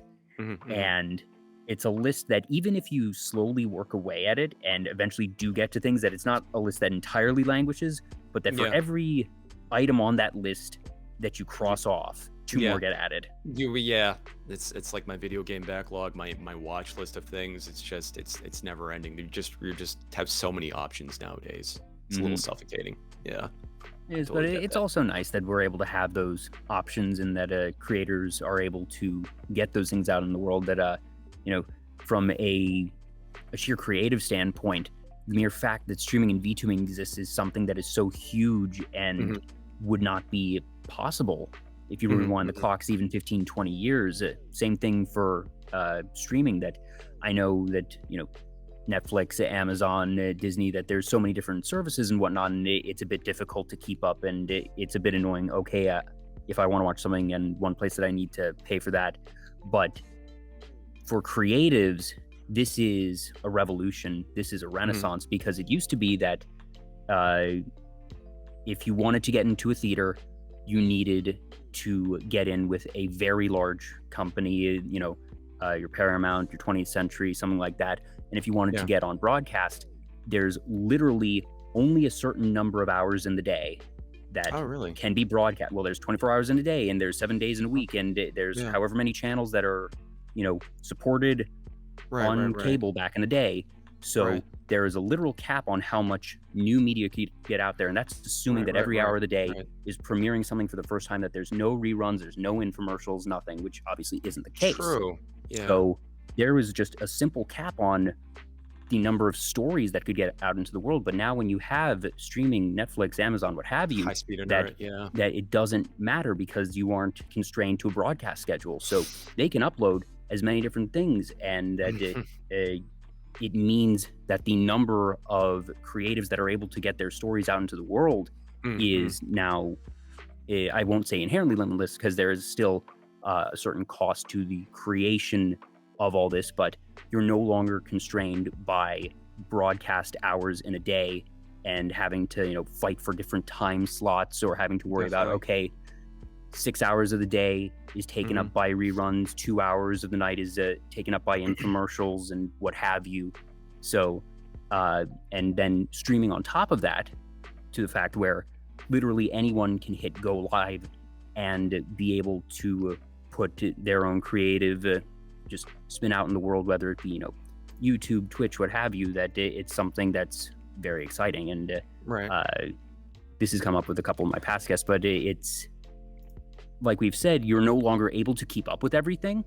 But I'd rather have this problem than the problem that we had 20 years ago, when people just couldn't get their stories out in the first place. True. Yeah, I suppose that, definitely. I mean, like, there is also something you said about, like, I mean, my major problem is, like, I guess, like, what people call, like, paralysis of choice, where, like, where you feel analysis paralysis. It's like you have like 1,000 channels and there's nothing to watch, kind of thing, where you just feel so overwhelmed that you just become numb to everything. And I definitely feel that, because I feel like I need to be like, I almost feel like I need to be like coached into watching something instead of actively watching something myself, if that makes any sense. Just because I definitely get that.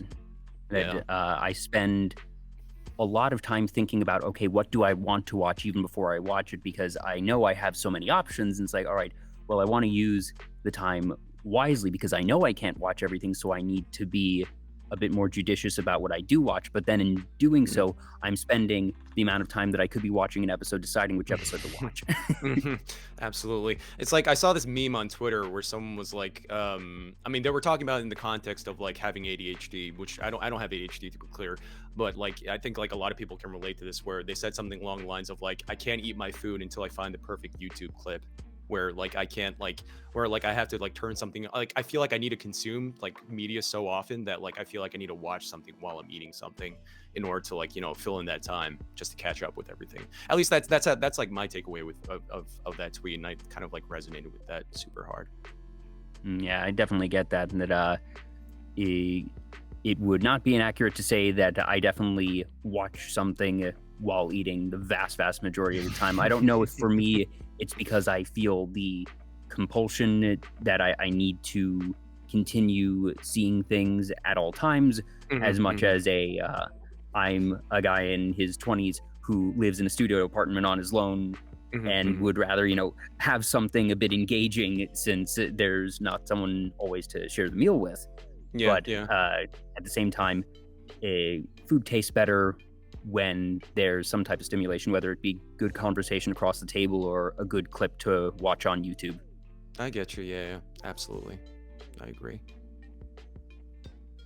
One of the other shows that you mentioned to me that is one of your favorites was, once again, well, I had heard of Mushishi. It was one that like I said, I'd seen a couple of episodes, even if I haven't seen the whole thing, but I was very familiar, and I have a couple of friends who swear by it.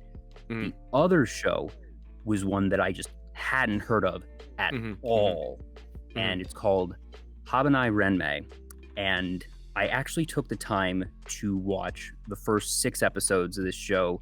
I wasn't able to get through all 13, and I'm a bit bummed that I didn't get farther because, without going into spoilers, episode 6 feels like the end of the beginning of the story, and it feels like the events in that episode are what will kick off the entire rest of the series.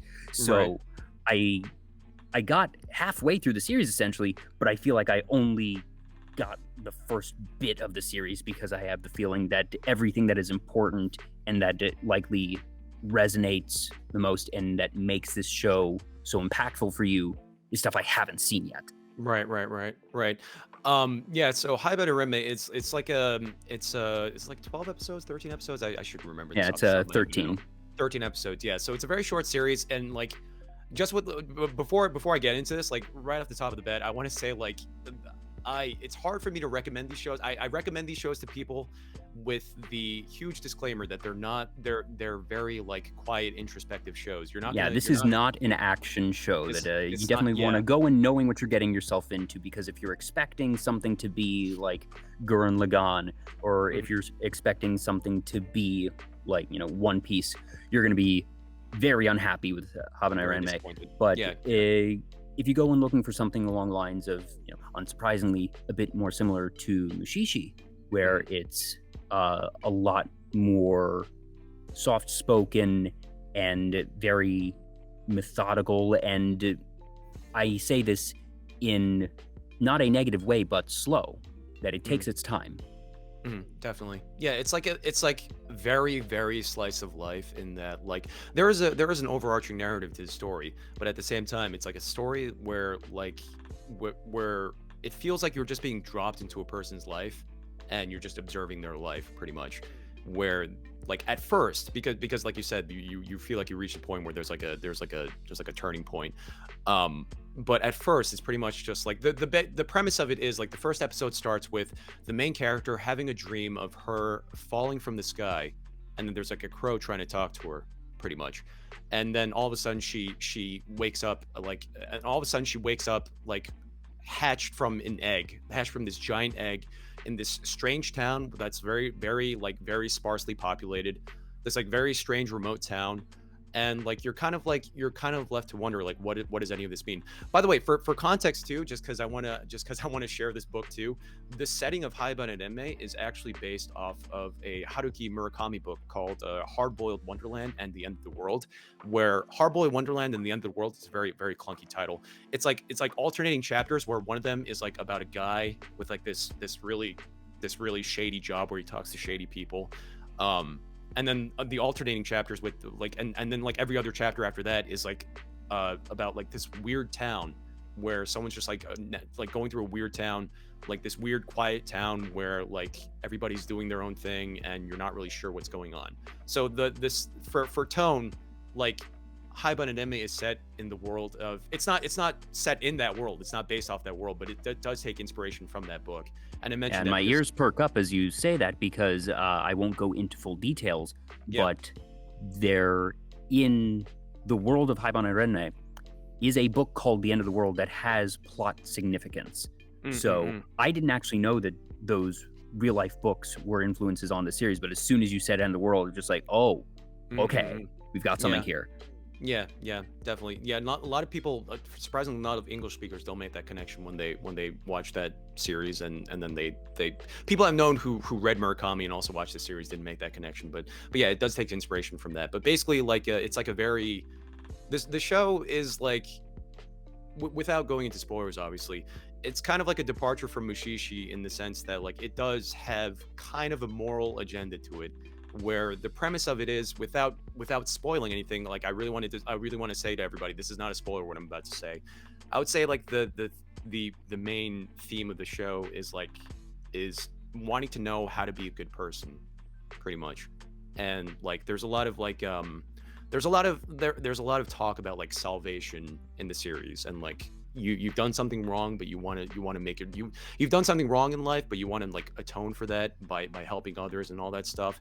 And it's just like it's a very beautiful show because like it it doesn't beat you over the head with it, but it definitely does tell you that like, you know, like no matter what you've done in life, there's always a chance to make up for the mistakes you've made in life or whatever perceived mistakes you have in life. And it's like it's like I was talking about with the ending of Dark Souls 3. It's like a show where I watch it and I feel very coddled in the sense that like it's like the show is pretty much telling me like everything will be okay, like everything, like as long as you keep as long as you don't stray from the course, and as long as you continue to do good deeds unto others and stuff like that, like you'll be a good person. And like I like with Dark Souls, I found that show in a very dark place in my life, and I like after seeing it, I felt like very inspired to want to, you know, just be a better person, I suppose. Yeah. Meanwhile, there's this sort of mystery essentially because, like you mentioned, it starts with the main character having a dream and then hatching from this cocoon, and in this world, this small town, not everyone is born that way. That the Haibane seem to be angelic, that they have wings and they have halos. They don't have any special powers or anything that sets them apart from normal humans, but they have these distinguished visual factors, and they exist with a set of very rigid rules that keep them separate from the normal human populace of this town. There's no animosity between the humans and the Haibane, at least up to the point that I've gotten to in the story. That could change later on. But there is an air of mystery around the Haibane's very existence, and also the reasons for some of the rules that are put into place. And for those of you who aren't familiar with the series, which I assume is most of you, because like I said, this is a bit of a diamond in the rough one, it probably sounds really weird. And to be fair, it kind of is. That this is an odd series, but it's also a very beautiful series. That this is one that it came out in 2002, and it has all the hallmarks of a early 2000s show. Just stylistically, the way its opening and ending are done, the character designs, even the dialogue. And if you choose to watch the dub, the dub is what you would expect of an early 2000s dub. That it's not the worst I've heard, but it's also not necessarily up to today's standards. Let's just say. Yeah. I've dipped into the dub. I can attest to that. But yeah, it's still, it's just a very beautiful series, and that it is a bit of an oddity, but that makes it all the more special and unique because it is so different. That this isn't one that I sort of pulled Mushishi as a parallel just because it was one that we'd been talking about already, and that it was a quieter, more methodical show. But there is not an easy parallel for this show that I can think of. And like I said, I watch a fair bit of anime.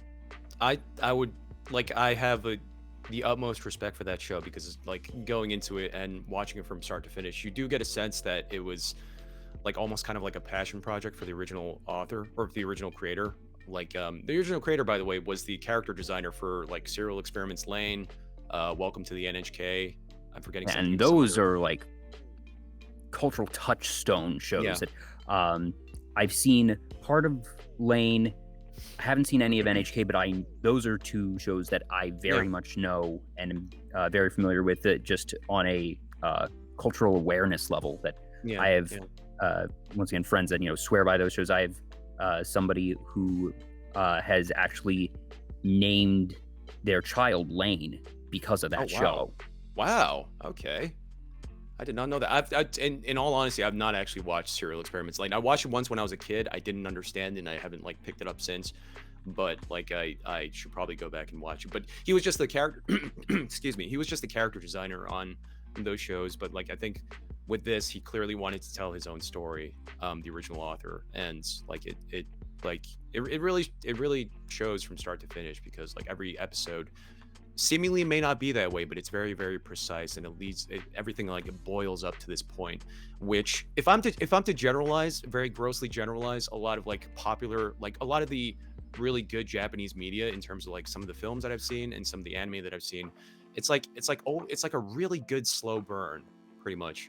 Mhm. And Yeah, slow burn's a very good term here. I think Yeah. that it's like we said, very slow, especially at the start, but it's so gripping that it keeps your attention, and that it's very easy to pay attention to things and just sort of let yourself go through this ride. And while it's not a high thrill ride, it's still a very easy watch, assuming you're in the right headspace for it. That if you're, like we said, going in expecting something like Gurren Lagann, you're going to have a bad time. Yeah. And also, if you're a big literary nerd like me, you're gonna see a lot of parallels to. Oh, excuse me, I have something stuck in my throat. Give me 1 second. All good, all good.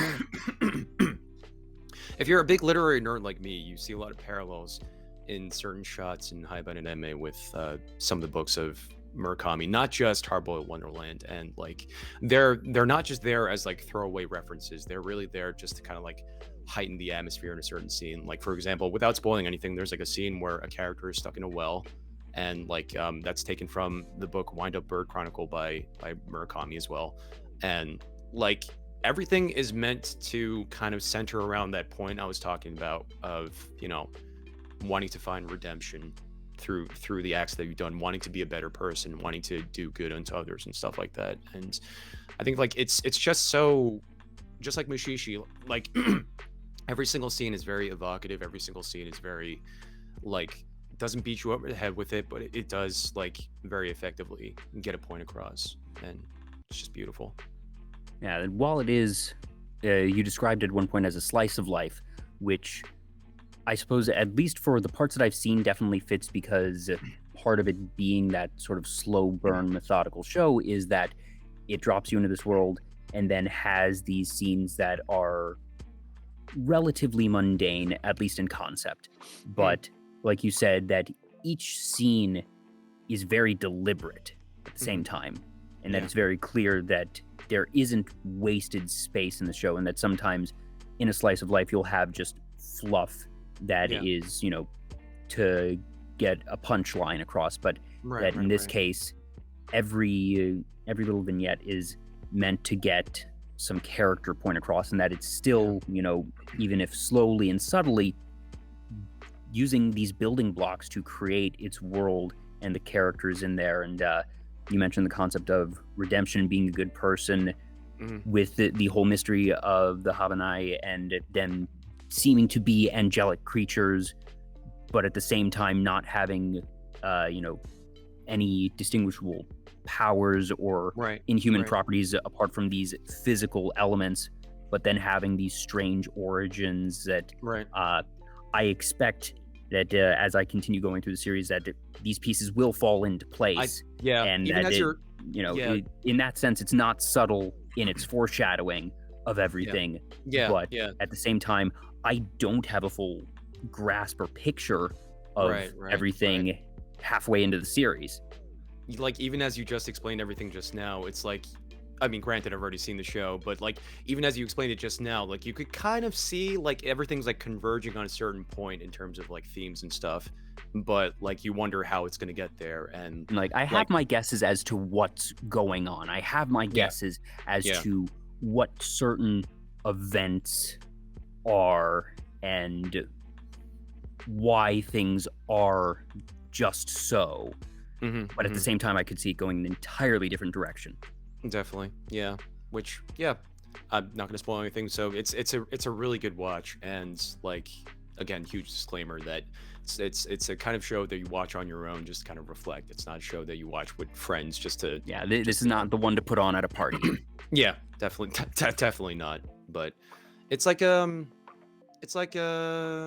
at the end of the day, it's like a show where, just like with Mushishi, if I can make something half as brilliant as Haibane Renmei, then I will die. I will gladly die happy, because like I think it's like the terms of tone, in terms of like the art style and everything like that. It's just something that I really just want to achieve in my life, being able to get across to other people.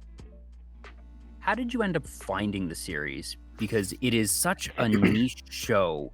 That did you just have the miraculous happenstance to stumble upon this gem from 2002? Was this my guess is that you were referred to it. I was actually, and like, okay, so it's actually kind of like an embarrassing story, in the sense that like I knew somebody in high school who like always had this perception of me as being this very like a bohemian kind of artist type, and like would always fill me in on like something really obscure and niche, and like most of the time I would brush them off and be like, I don't know, that sounds super boring. But then like when they describe to me, they're like, oh, and you really need to see like Haibane Renmei, I think you really like this show. And then like I looked into it myself, and I was like, oh, this references Murakami, an author that I really like. So just because like someone's perception of me being very pretentious, I decided to pick up the show and give it a watch, and I ended up actually really enjoying it since then. So yeah. Well, I suppose regardless of their perception and the connotations therein, at least even if their reasoning may have been a bit awkward or off the mark, that at the end of the day, the fact that they correctly sort of said, all right, I think you would enjoy this, at least they had that right. Yeah, I'm very thankful for them for that. But yeah, they were just like really like I mean, obviously in a playful way, we were friends, but they just had a perception of me being very like being not wrongly, being very introspective, and being very like wanting to consume media that's a little more introspective as well. So that's just the basis of, I get like perceived that way a whole lot from other people in real life. They assume me to be like a lot more like, they have this image of me as being super intellectual, super like artsy fartsy, in a way where I say artsy fartsy as in like artsy in like a very pretentious, like I need to let the world know how artsy I am kind of way. And like sometimes I don't appreciate it, but other times it's like it comes with certain benefits, in the sense that like people like tend to defer to you because they think that you have more particular taste than you actually do. And I'm like, no, I still watch like action anime. I still watch like, you know, so-called trashy movies. Like I still like all those things too. I'm not necessarily looking for those things. It's just more like I would consider like my favorites among those things that I can relate to on a more personal level. So yeah, and I can definitely understand that since I watch a fair bit of anime, that just, you know, statistically speaking, it means that I end up seeing more of these types of introspective shows than the average person, just by matter of happenstance and sheer volume. And if I had to describe my own taste, I would probably say that in a nutshell, my favorite types of shows are smart characters doing smart things. And that can take any number of vehicles and avenues from there. That Death Note is a very low-hanging fruit there, of just, you know, smart person doing smart things. The cat and mouse game of Light and L, and obviously that's a very dark series, a very grim series. Right. One of I would say my favorite anime of all time is Code Geass. Not sure if that's one you're familiar with. I've always been meaning to watch Code Geass, and I never actually got into it. That one is a bit longer than Haibane Renmei, that it's 50 episodes, and it is a blend of mech with warfare, with politics, but not super heavy-handed politics. That it's more of political intrigue, I think, is a better way to describe it, because this isn't it's not a very heavy-handed thing of, you know, two different ideologies. That there's pretty easy good guys, bad guys delineation. Right. Later on, some lines get blurred, and that's part of what makes it interesting. But it's the Game of Thrones type of thing. So that type of intrigue and thriller, where it's smart people trying to be several steps ahead of the other. So you get that Right. parallel to Death Note, but in a very different venue. There's a couple more recent ones. One's a light novel adaptation, as you would expect, with the title that is about to ensue, which is how a genius prince rose a struggling nation out of debt, or something along that line. It's very Wait, long, what? very That's the literal. title. Wow. Yeah, light novel titles, man. They're just light novel titles are long and very on the nose for sure. And as the title suggests, it's about a prince who is smart person doing smart things, of trying to get his nation out of debt, sometimes through politics, sometimes through economics. And that just, I enjoy seeing that type of thing because I don't know, that part of it is I feel like in certain ways I'm learning a bit from the smarts of the character, and even obviously if it's not a one-to-one thing of I'm not planning on getting into politics or into warfare, but that seeing somebody being smart for me is very fun and engaging, because I like to see how things work and figure out why they work well, and even if not in a one-to-one manner, figure out, all right, how is the way that these smart characters think something that I can adopt and just be a little bit smarter in my own life, in my own day-to-day things of whether it be something of efficiency or just not even in a political manner of intrigue or deception, but just how to talk to people, even in a very genuine way when you don't want anything from them, because certain things you can pick up of, all right, what is the way to ingratiate yourself when you have the most innocent of intentions, because you don't want to accidentally give the impression of something underhanded.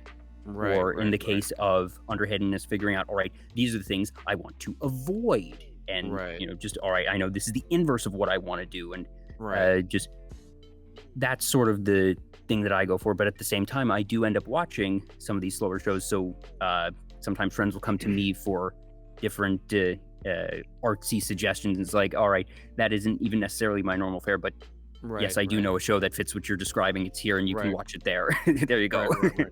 I don't necessarily watch those anime myself. Not that I have a dislike for them. I just never had the time to watch them. But what you're describing, I always love those kinds of shows. Like a TV show that I've watched, or two TV shows that I've watched that are kind of like that, where it's about smart people doing smart things, or like Breaking Bad and also Better Call Saul. Yes, that's a very good analogy. That I haven't seen all of Breaking Bad, and I haven't seen any of Better Call Saul. That I've seen 4 or 5 seasons. And that type of intrigue and thinking and the drama in those series are very good. Bryan Cranston is very good at what he does. Bryan Cranston he's so good in that show. But it's cool because it's everything in the show, as you're watching it, everything's plainly stated, and you're wondering, how is Walter White going to get out of this conundrum? And everything, the conditions are set, and the viewer can puzzle with themselves how it's a things game. Can happen. And then the writers just throw something out of left field, and Walter White does something that makes sense within the show. It's not totally out of left field, and I've always loved those kinds of twists. And especially I guess with in terms of intrigue, what you were talking about with Code Geass, I think a really good show I mean, not all good shows, not all shows have to do this, but I think it works brilliantly for Better Call Saul, for example. I'm not going to give spoilers or anything, but the major twists in that show aren't when characters aren't when big explosions happen, or when something really grandiose happens. It's more when a character internally realizes something, and they don't say the character obviously doesn't say oh, I realized something. It's more just the camera just focuses in on them, and you realize what they're thinking at the same time, and then something dramatic happens from that because the character realizes something, and they want to seek revenge from that. And so so in terms of what you were talking about with Code Geass or any of those shows, if there are any shows like that, I'd definitely be very much into that, because I love that kind of stuff. Yeah, now I'm sort of trying to think, all right, it's difficult to find a parallel for Mushishi and for Haibane Renmei, but I'm sort of trying to think on a more deliberate level of, all right, are there any ones that I could suggest for you? Mm-mm. I'll have to sort of scan my brain as we keep going, but nothing comes to mind. But even if only after the show, that I'll definitely send you a Mm-hmm. ping on Discord or something and let you know. Is Sounds one thing good. I always enjoy is giving suggestions, and it's always very gratifying when someone comes back to you and says, "I watched the thing, and oh my gosh, I liked it," because it means you had the right read on them and Right. that you were able Right. to introduce them to a good time. I could introduce you to one more show that's kind of in the same flavor as Haibane Renmei Mushishi that you probably heard of. It's fairly popular, but maybe not.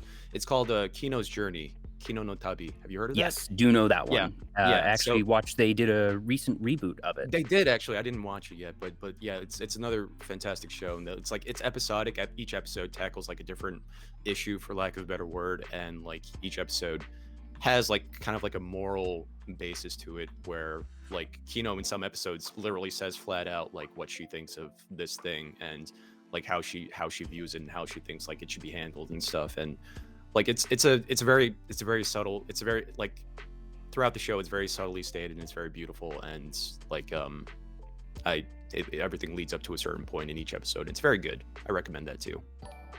Mm. Oh, NPC Taro, thank you so much for the follow. Let me make sure. Yeah, didn't miss anyone else. Cool. Yeah, I see that Alistair Trin in chat is also a fan of Code Geass. And Fame-Chi is going to need to get around to Breaking Bad. Yeah, that's. I know how it ends, because even if I haven't watched all the seasons, that it was a big cultural thing when it got to its end, that it was a very anticipated ending. So I did watch the last episode and read up on the wiki. Okay. So I know how things go. Yeah. And I think it's interesting the way they took things as they did. It makes sense. And I don't want to get into spoilers, but there are parallels to other shows that I've seen that it's the type of story that doesn't get told a lot in American media, but actually is a lot more common in anime, I feel. So it's the type of thing that I see shows like that and I say, oh gosh, if anime was bigger in the West, there's a bunch of shows and stories that I say I think the general populace would love, but they don't know about it because it's anime. Yeah, I could definitely see that. Yeah.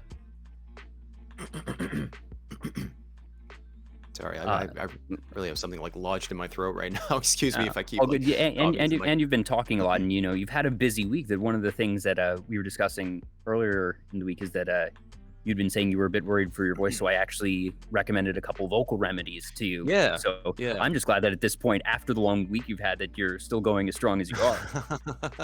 I'm surprised at myself too, honestly. It's not like my voice itself. I really feel like there's, I think like the some of the tea leaves in my tea bag got like Oh, just get stuck in your throat. Yeah, it got stuck in my that throat. happens sometimes. Yeah.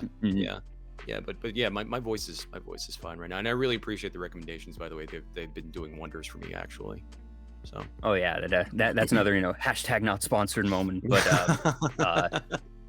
yeah, I talk a fair bit, not only during these shows, but in everyday life with friends and for other things. And one of the things that I did prior to starting Vtuber Talk is I worked a lot of events. This is a story that I've told before on a couple of episodes, but part of the reason that Vtuber Talk came about is because 2020 meant that live events weren't really happening much. So I had a fair amount of free time, and as it looked to, and that's what sort of gave me the opportunity to fall into the VTuber rabbit hole in the first place.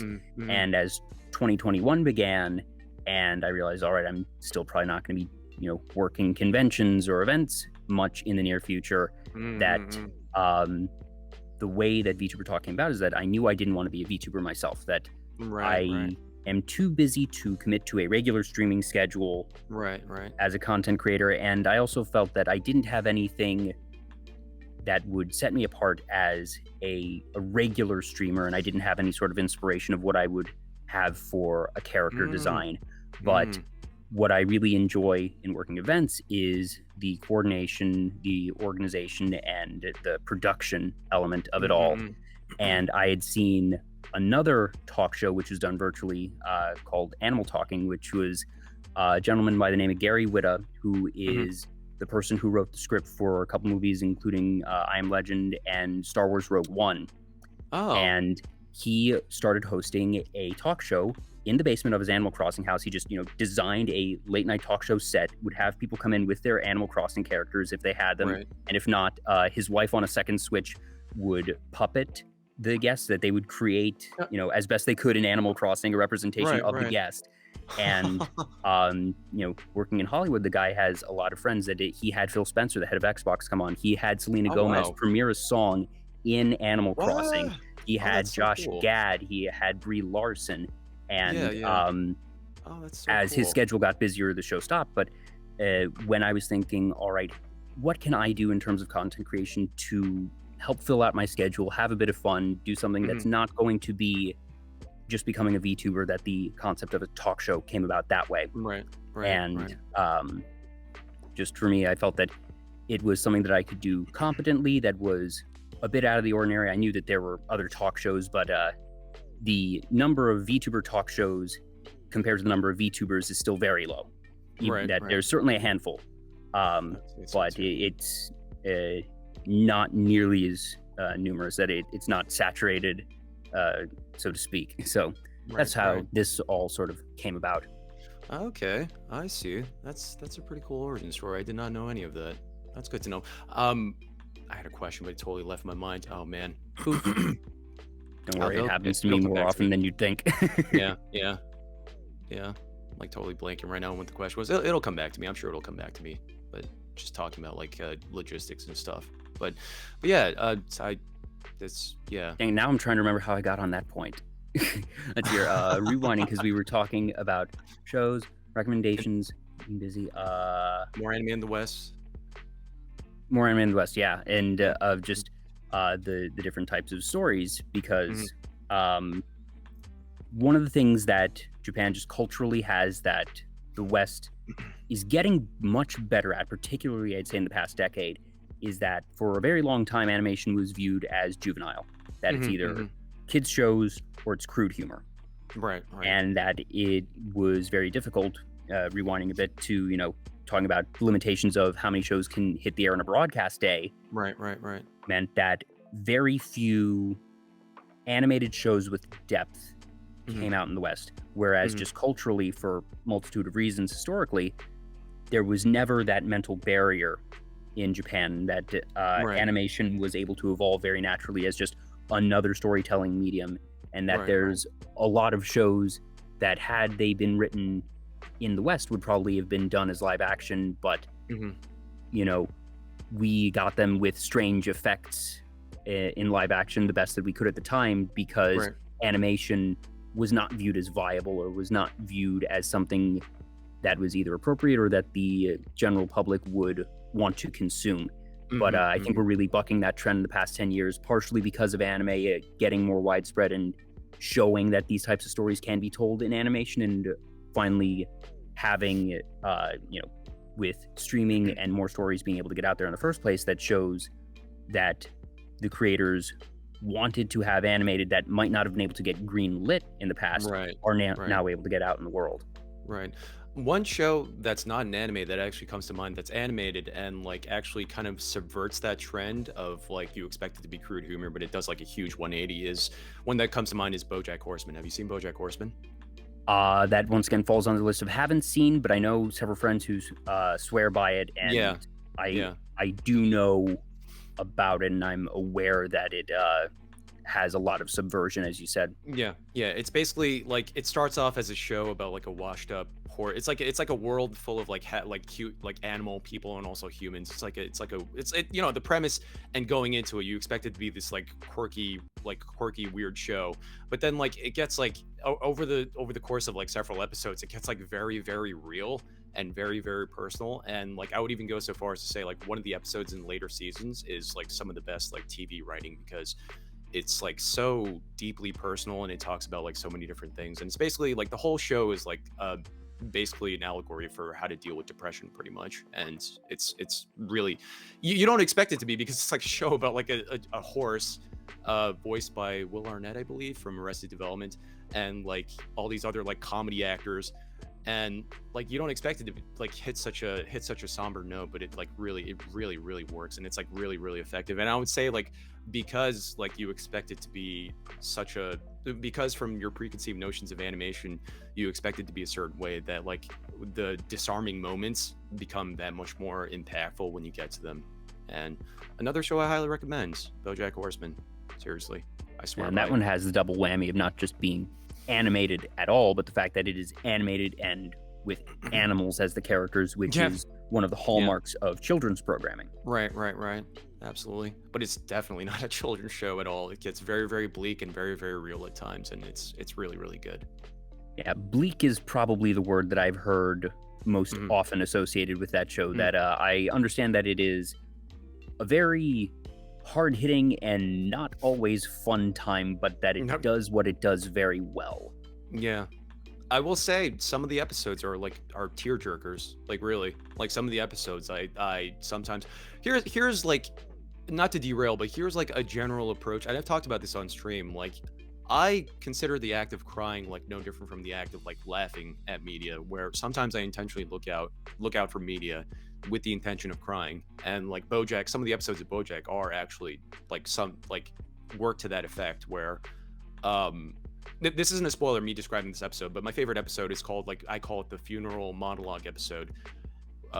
And sometimes I just rewatch that episode just to have a good cry, because it's so like from start to finish, it is so like everything is encapsulated so perfectly, like what it's trying to get across, the acting, the voice acting, the oftentimes like intentionally misplaced humor, the intentionally misplaced crude humor, like everything like hits such a good note. And like the show is like I feel like it's just so relatable. And I hate using that word because I feel like you could say that about a lot of things and people bandy it about very loosely nowadays, but it is really like a very relatable show. And like I said, the animals, the animation and the crude humor really disarms you at first and you don't expect it, and that it makes it that much more of a gut punch when you get to the very pivotal scenes.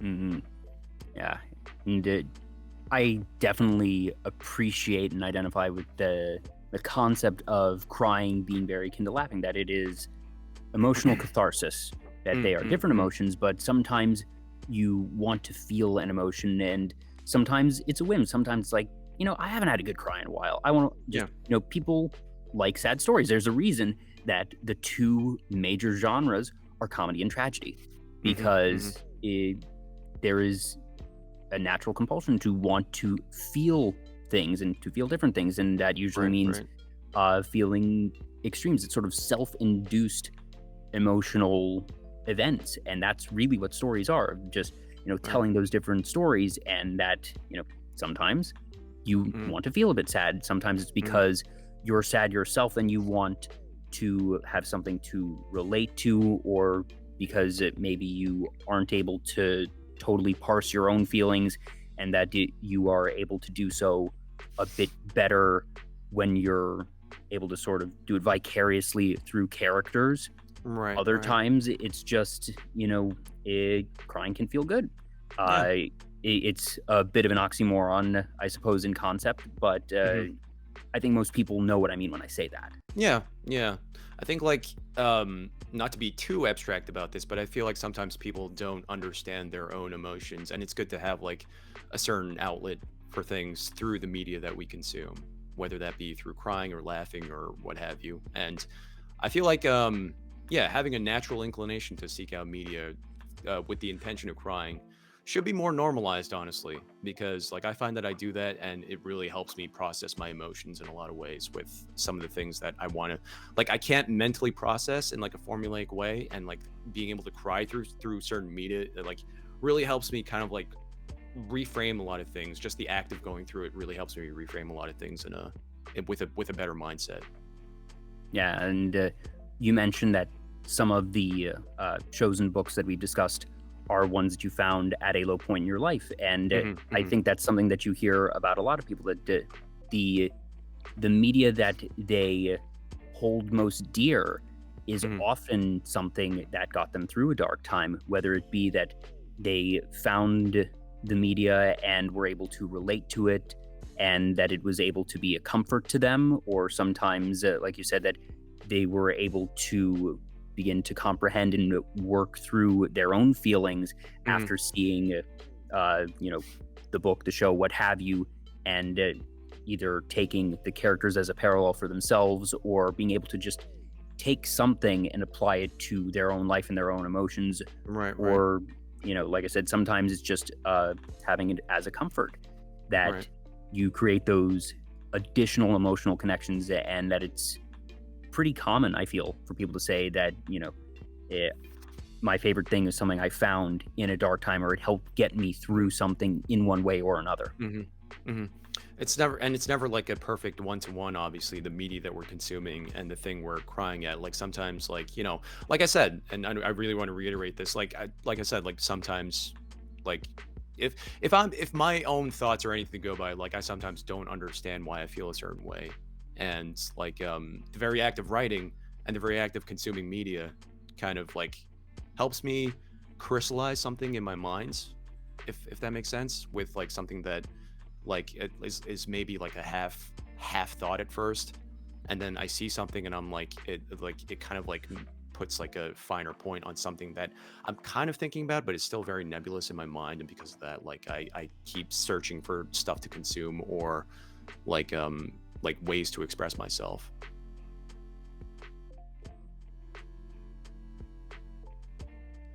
Yeah.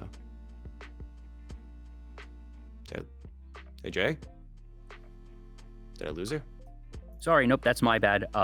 I had muted for a moment. I mentioned before we started that my neighbor's been a bit noisy today, so I have been sort of preemptively, just cautiously muting myself when you talk, and I forgot to unmute myself that time. I see. I appreciate but, that. Yeah, so,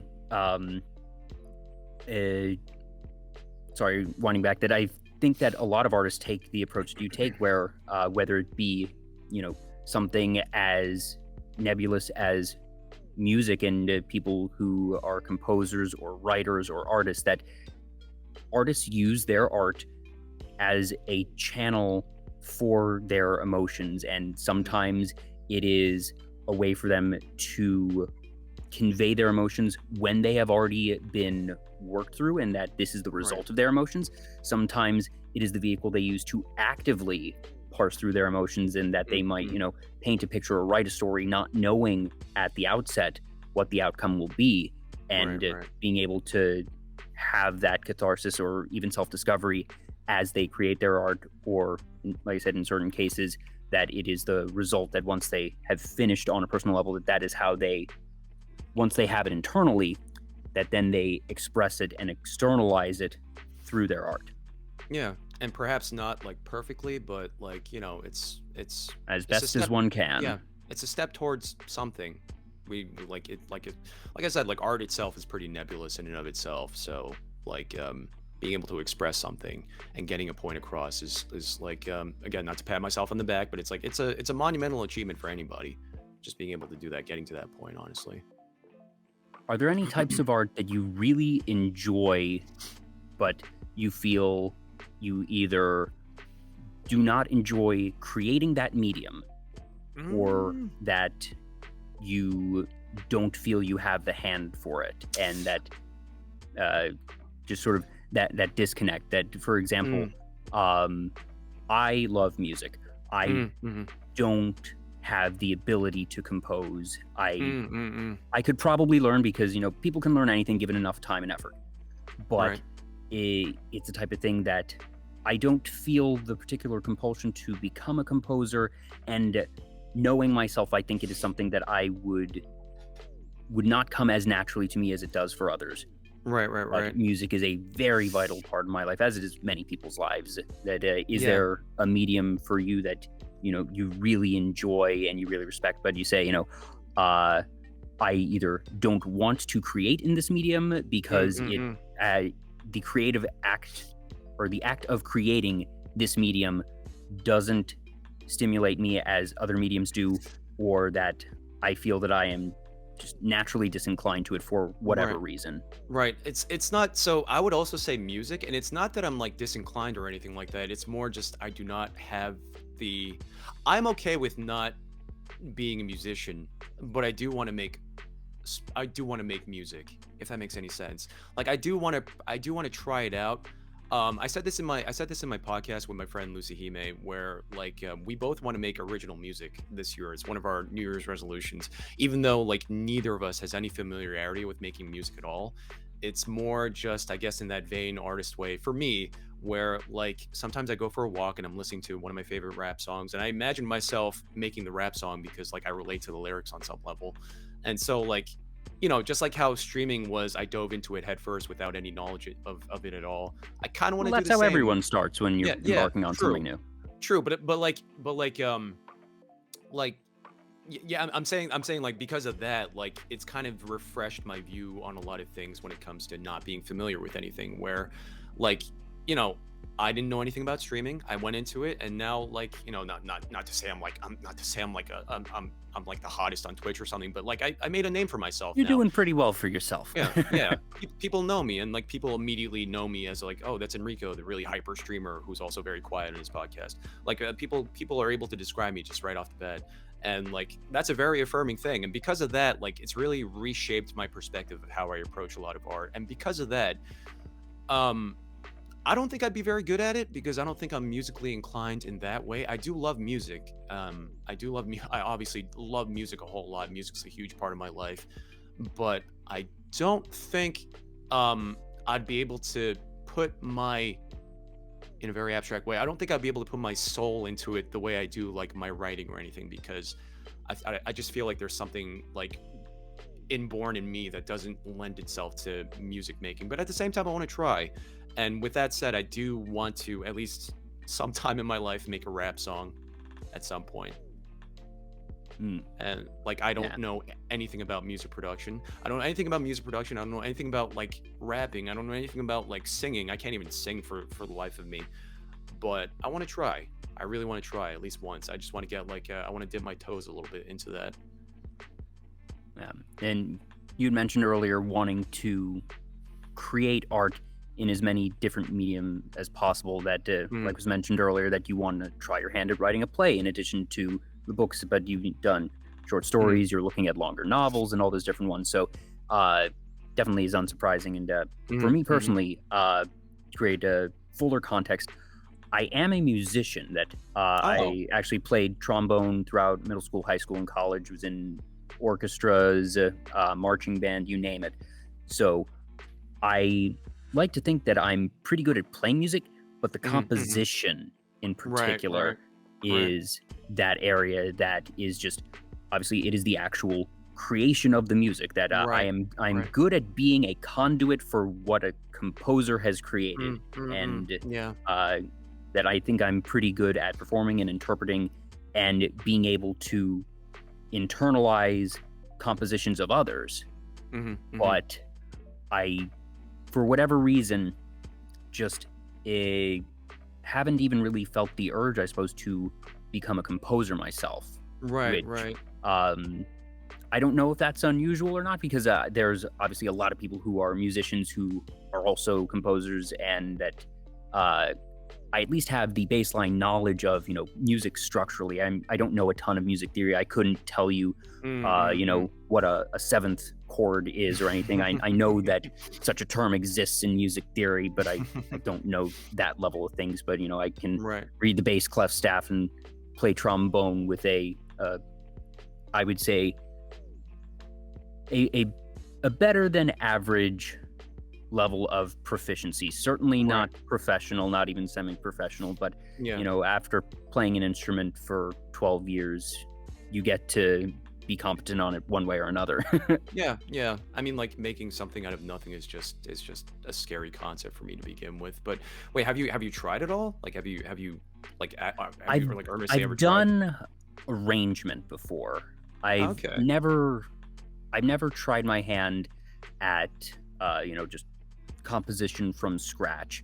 And like I said, part of that comes from just I've never felt the compulsion to, and I think that's sort of parallel to what you were mentioning earlier about your own writing of just, I don't think I could sit down and say, all right, I'm gonna compose something and just compose it, that I would need to have that inspiration. And who knows, maybe somewhere along the line, that inspiration will hit me and it just hasn't yet. Yeah. But I know that it would have to be that type of inspiration because I certainly know I haven't had it yet.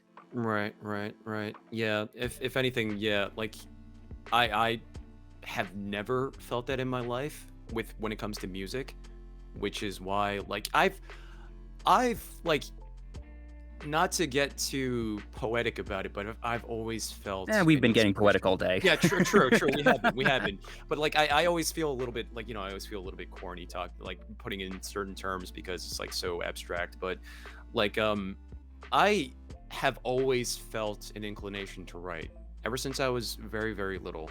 Like I always knew, maybe like I've always known, maybe not in like in almost like a delusional kind of way, where like no matter what, like I want to achieve something in my life through the act of writing. I've always known that. That's always been like this deep compulsion in me, and I've never once felt that with music. And I'm like, as I say that now, I'm completely okay with that. I don't have to, you don't have to be good at everything, but like, so it's more just going to be like an active proactive kind of exercise with me if I ever do like this music composition thing, because like it's not going to be something that's like a soul grab for me, if that makes any sense, as it is with my writing. So but I want to try, like I said. So And I suppose, I guess to say that I will get a little poetic or corny, what have you, that I would say that what you have isn't a delusion. I normally associate delusions with something that has been done and people thinking that the action or art is greater than it is, or that they are greater than they are. But yours is an aspiration that you say you want to create something great, not that you have created something and that you think it is great. So I think that it would be an aspiration or a dream that you have, not a delusion. That is very, very true. And I gotta say, like, I really appreciate you reframing a lot of these things, because I feel like a lot of people do need to hear that kind of stuff, because, like I feel like being par for the course. There are very few like people who say, I don't want to create something good. True. Yeah, that is very true. But like, and like par for the course, I guess, for being a writer is you're plagued by self-doubt in so many different ways. That is art and content creation in general. I don't know an artist who is always satisfied with their work, or rather I should say the inverse, that it is the anomaly for an artist to be satisfied with their work, that there are some who are satisfied, there are some that have delusions of their work. But par for the course for artists, for streamers, for musicians, self-doubt and self-criticism is what I would say the norm, and it's a healthy thing, because it's sort of self-imposed humility to keep oneself from becoming delusional. The saying, all right, I don't want to be delusional. I don't want to be that person who is high and mighty and thinks that what they've done is great when it's not. So I'm going to instinctually, automatically tell myself that whatever I'm doing is not good, as a self-defense mechanism to avoid becoming something else that I see is worse. And I would say that being delusional is worse than being self-deprecating on the average. But at the same time, I think that people go that very understandable and natural instinct to be self-deprecating is sadly something that is difficult to keep under control. And that's nobody's fault. That it is, once again, I think, a natural urge of how you wind up there in the first place.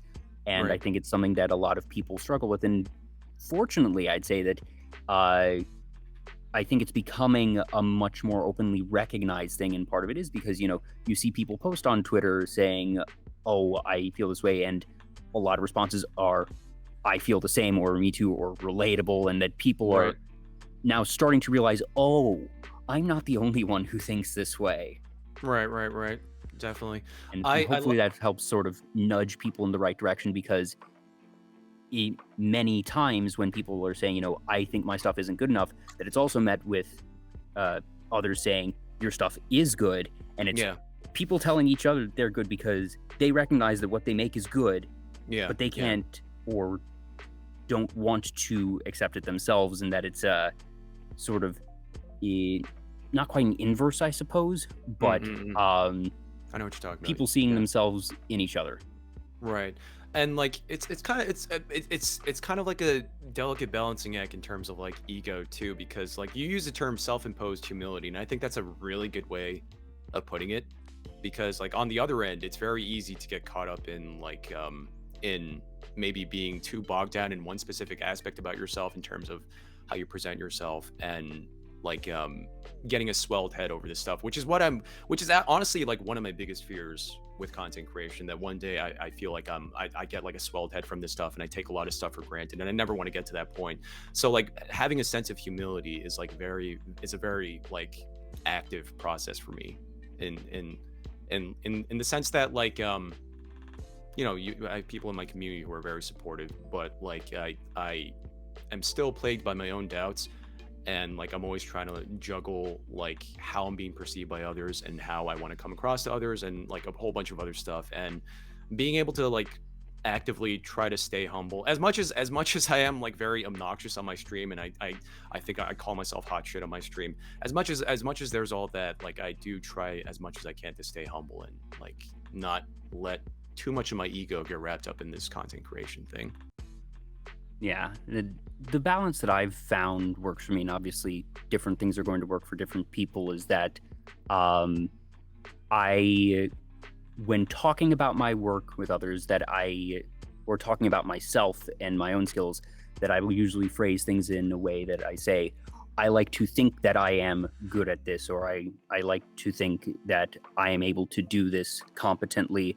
Mhm. And when it comes to talking to myself, I try to tell myself consistently that I am good, but seldom tell myself that I am great. Mm. And I like that approach. I allow myself to have a level of confidence. And obviously, you know, sometimes you're going to be more confident than others, and you still need to be very mindful of mistakes you make along the way. But I allow myself, provided that there isn't some obvious, you know, negative stimulus of someone saying, hey, you messed up, or me realizing very obviously that I messed up, that on the average, I allow myself to say, I did a good job. Right, but only in right. special circumstances will I say, you know, like, I kicked ass today. Like, Right. I did something awesome today, that only in very special occasions I do allow myself to go there. Right. But Right. that is a special occasion. Yeah. So it's very difficult to keep yourself in check in my experience, and like I do still struggle with that from time to time, but I'm learning. I think I'm getting better at it. We all are. Yeah. That's just, you know, one of the things that everyone does, and that it's good to be self-aware in that sense, because like I said, the other option is delusional, and Right. you know, it just being high and mighty, and nobody likes that. And Right. people like that, fortunately, usually get called out as such. Right. So, Right. And nobody wants to be that person. Right. Hence, the self-imposed humility. I'm gonna use that term from now on, self-imposed humility. I like that. That really sticks out to me. I really like that term, because I'm talking in circles. I pretty much like go.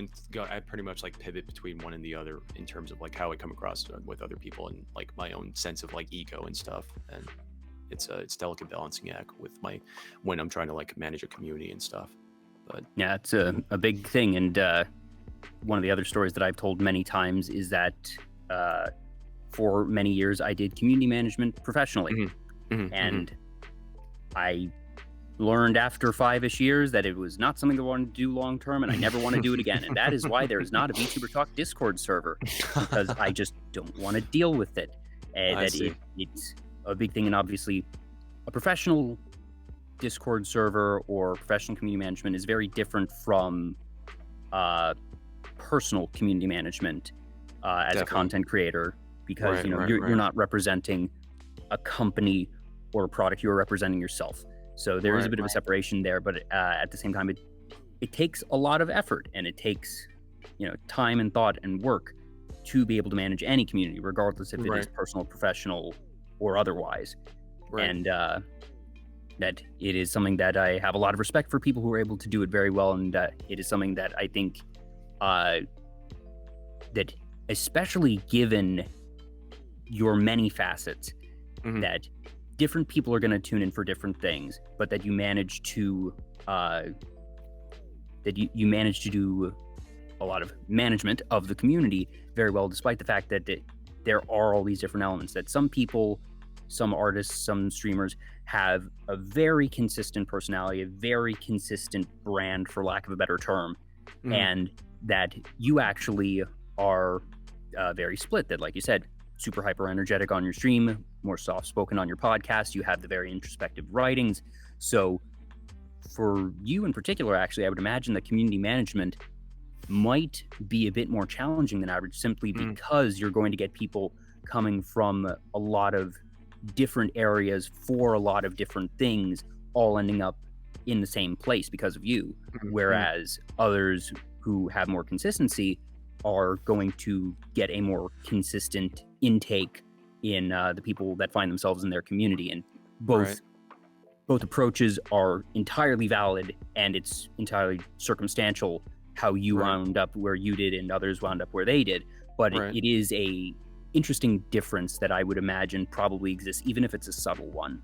Right. Right. It's but when you lay it out that like when you laid out like that, it's yeah, it's very it is difficult just in like with the added perspective that you tune into a VTuber because of the character themselves, and like my image is never completely consistent. But I mean, like for the most part, it's not super unmanageable because thankfully, like my community is like they understand that I'm like not who I am on stream like all the time, or at least most of them do.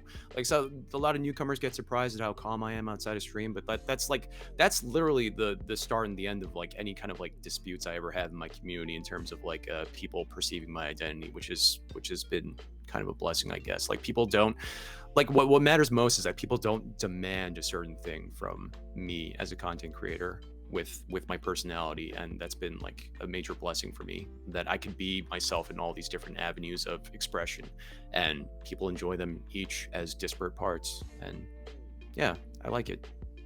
Yeah, and I think that's part of what makes you so successful, is that you're Mhm. able to be these, that everything is still Enrico.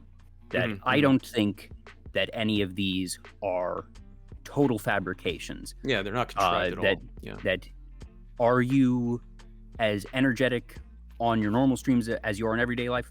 No. Mhm. But at the same time, that the energy that you have and convey on your channel is coming from a place of genuineness, of Yeah. wanting to interact with the community, of wanting to, sort of have that interaction with others, and that it's not Yeah. just, oh, I am going to be hyperactive on stream because that is what numbers say I should do, or Right. something Right. like that. That Right. um, the approaches that you have to different aspects of content creation Mhm. have different outlets and representations, but they are Mhm. all Mhm. still you, and they are still genuine. Definitely. Yeah.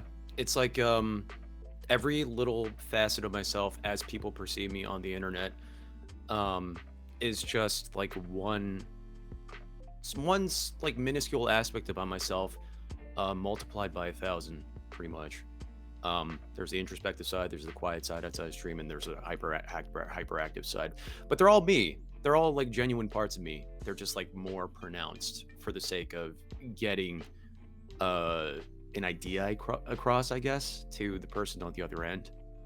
um and yeah, I like the more I do this content creation thing, the more I feel actually that line of demarcation among the many different parts of me as a person.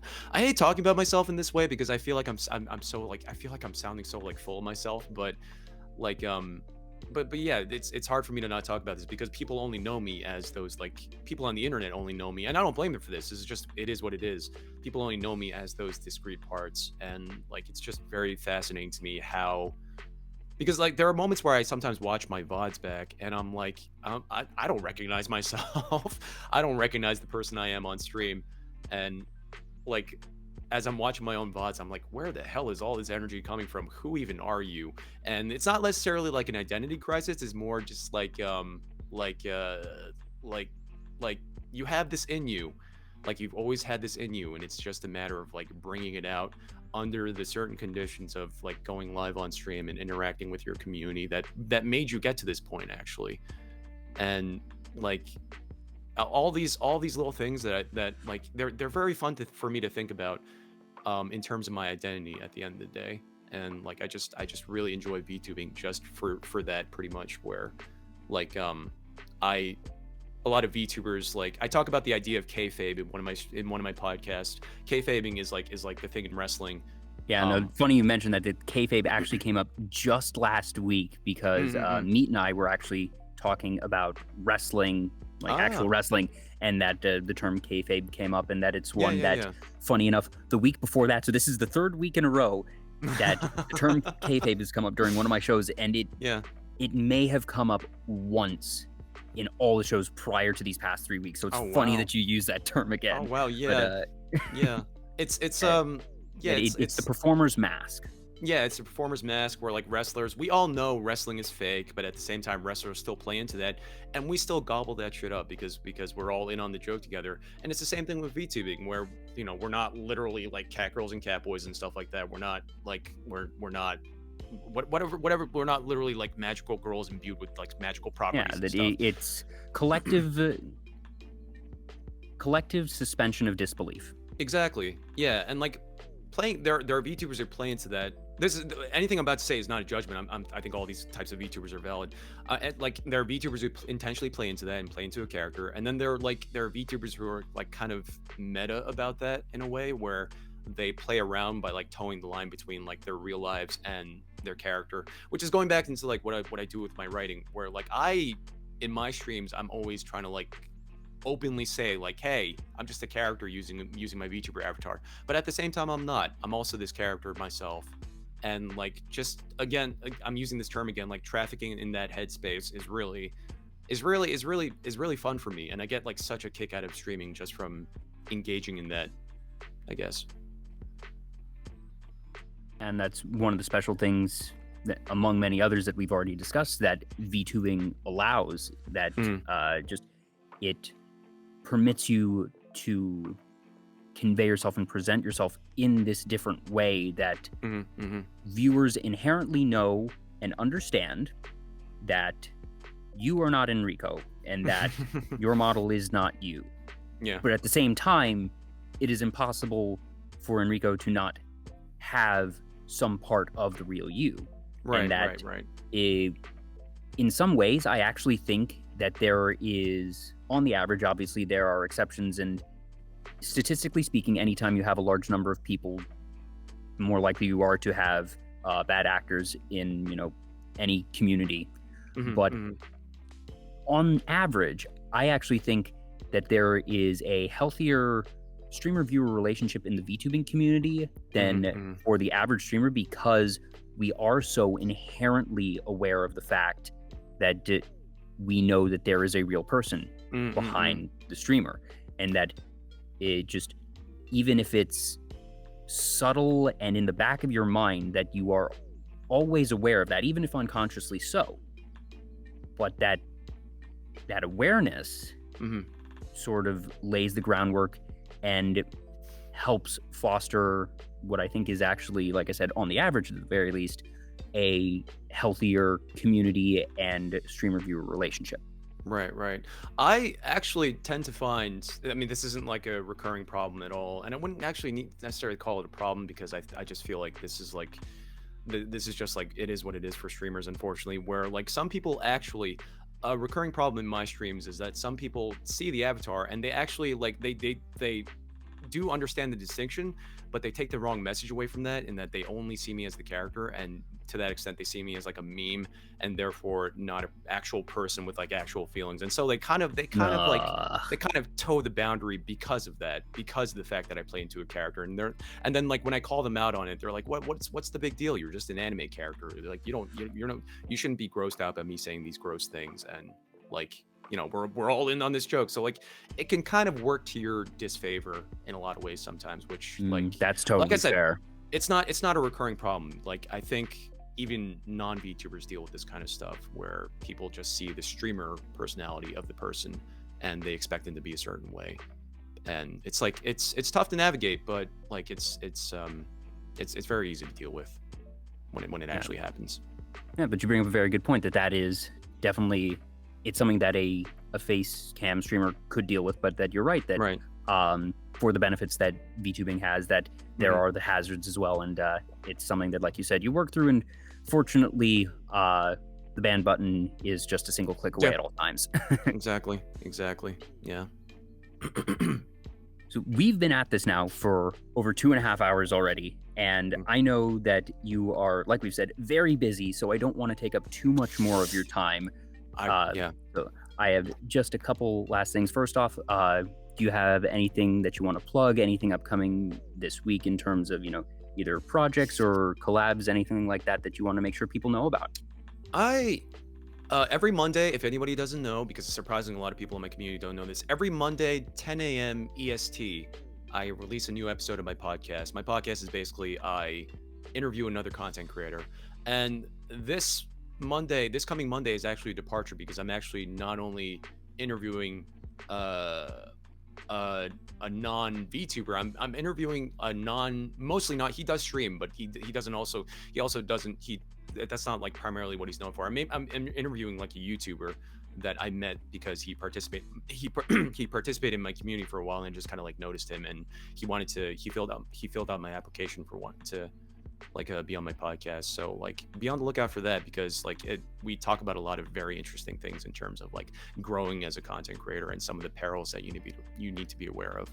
But other than that, like not really. I stream every Thursday to Sunday, same time, 3:15 p.m. EST. I know that's like a weird time for everybody, but it just aligns with my work schedule on those days.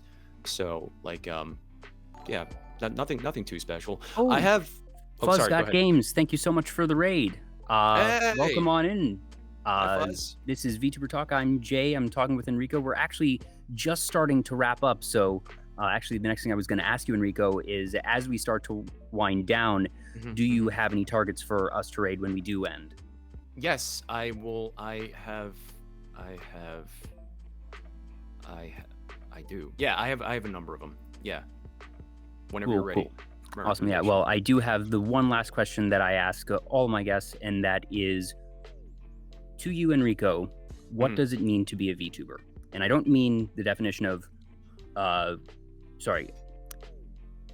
what does being a VTuber mean to you? That it is not the definition of what is a VTuber, Mhm, mhm. but to you, Enrico, what does it mean to be a VTuber? Some guests have a very clinical answer where they say, it is a mask that I wear, it is a tool in my arsenal as a content creator. Others Mhm. have a very personal approach where I've heard people say it lets me get in touch with my inner child, or it lets me be someone that I can't be in real life. And all of those answers, everything in between and beyond, is totally valid, but Mhm, it's something mhm. that I find everybody has their own answer to. So I am very curious for you, Enrico, what does it mean to be a VTuber? I've said this before in my podcast, where I could only be Enrico as a VTuber.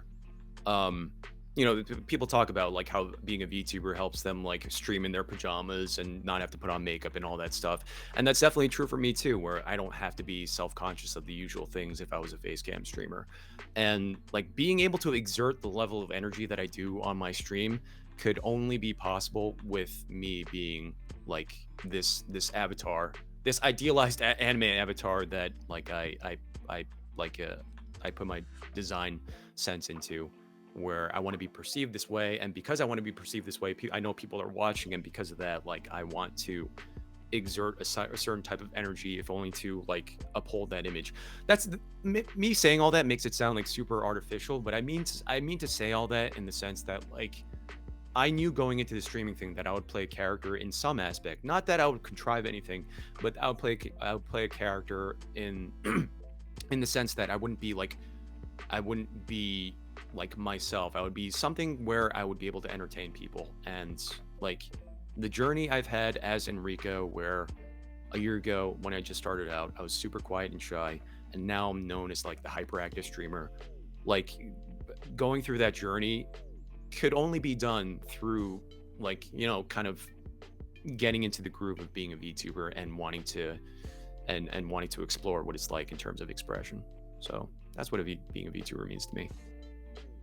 The reason I asked that question is because even if I don't know what the answer is going to be and that everyone answers differently, the answer that I get always makes sense. And especially after talking with someone for several hours, that it usually connects back very easily, as yours does, of just, you know, being able to explore different facets of yourself, and that, like you said, you don't think that you could do the type of content creation that you do in the style that you do if you weren't a VTuber, and that for you, it does all fit together. And for many people, it usually ends up that way. That I ask it at the end like this, as opposed to at the beginning, because I think it helps really encapsulate things. And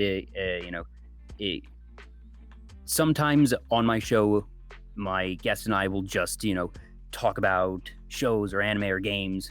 And this is easily one of the most introspective and, you know, using your own term that you said you don't like, and I don't like it here either, but for lack of a better term, artsy fartsy episodes of just, you know, sort of getting into the weeds of the creation, interpretation, and consumption of art.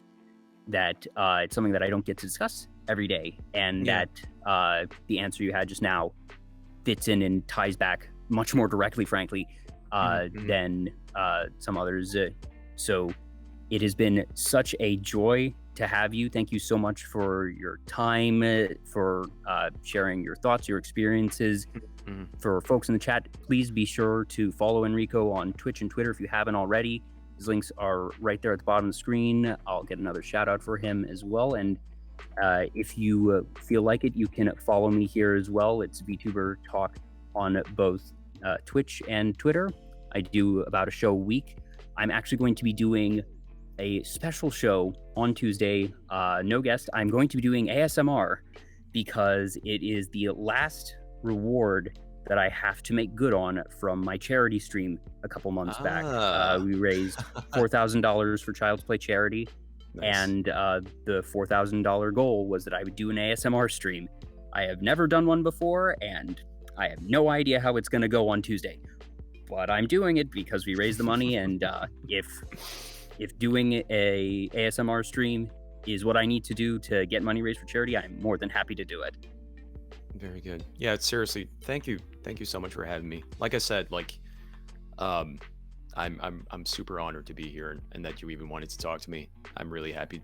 I think this interview was really, really good. And I'm glad I got out a lot of the things I talked about, because a lot of the people in my community didn't know that either. A lot of the things I talked about, a lot of people in my community didn't know these things. So I'm glad to get these things out there, and like hopefully make a deeper connection with people who know me or have yet to know me. Well, I'm glad I could provide that venue. That I always say the only thing I can offer my guests is a good time, and I don't know about you, but I've had a very good time. Like I said, this isn't normally the style of conversation that I have, or rather the topics were very different, but it was still a ton of fun. And just the important thing to me is that the guest is passionate and has a connection to whatever is going to be talked about in that given day. And I certainly think that I was hopefully able to provide that for you, because if someone has listened to your podcast, that I feel that this episode of Vtuber Talk was closer to an episode of one of your podcasts, certainly, than your average stream. Definitely. But that you still had not quite the manic hyper energy of your average stream, but that this was almost a bit of a middle ground where you're able to do a bit of both. And it was very fun for me as a host and as an interviewer, and also just, as a viewer, to be able to see and explore this side of you. So thank you again for your time. And as we start to wind down, who would you like us to raid? So my friend Pocky is on right now. He's doing a collab. Is that okay? He's doing a collab. Oh, yeah, that's totally fine. Just want to throw some support to my friend Pocky. For context, we're okay. Let me my friend Pocky. I'm gonna put the name in the chat. Pakamune. Pocky uses he/they pronouns. He's a very cool person. I actually recently met him, but he's been like so supportive of me and my community, and I plan to have him on like an episode of the podcast very soon too. So awesome. Well, I do not have any emotes of my own, so be sure to spam some of Enrico's, and if not, do send both of our regards. Thank you all so much. Like I said, be sure to follow Enrico, follow me if you feel like it. I'll be back next week with another show, back on Tuesday with some ASMR, if that's to your taste, or if you just want to hear me make a bit of a fool of myself, whatever floats your boat. But thank you all for those in chat who've stopped by. Thank you to the raiders. Thank you again to you, Enrico. This has been VTuber Talk. I'm Jay. Thank you again so much. Have a fantastic rest of your day. Bye, everybody.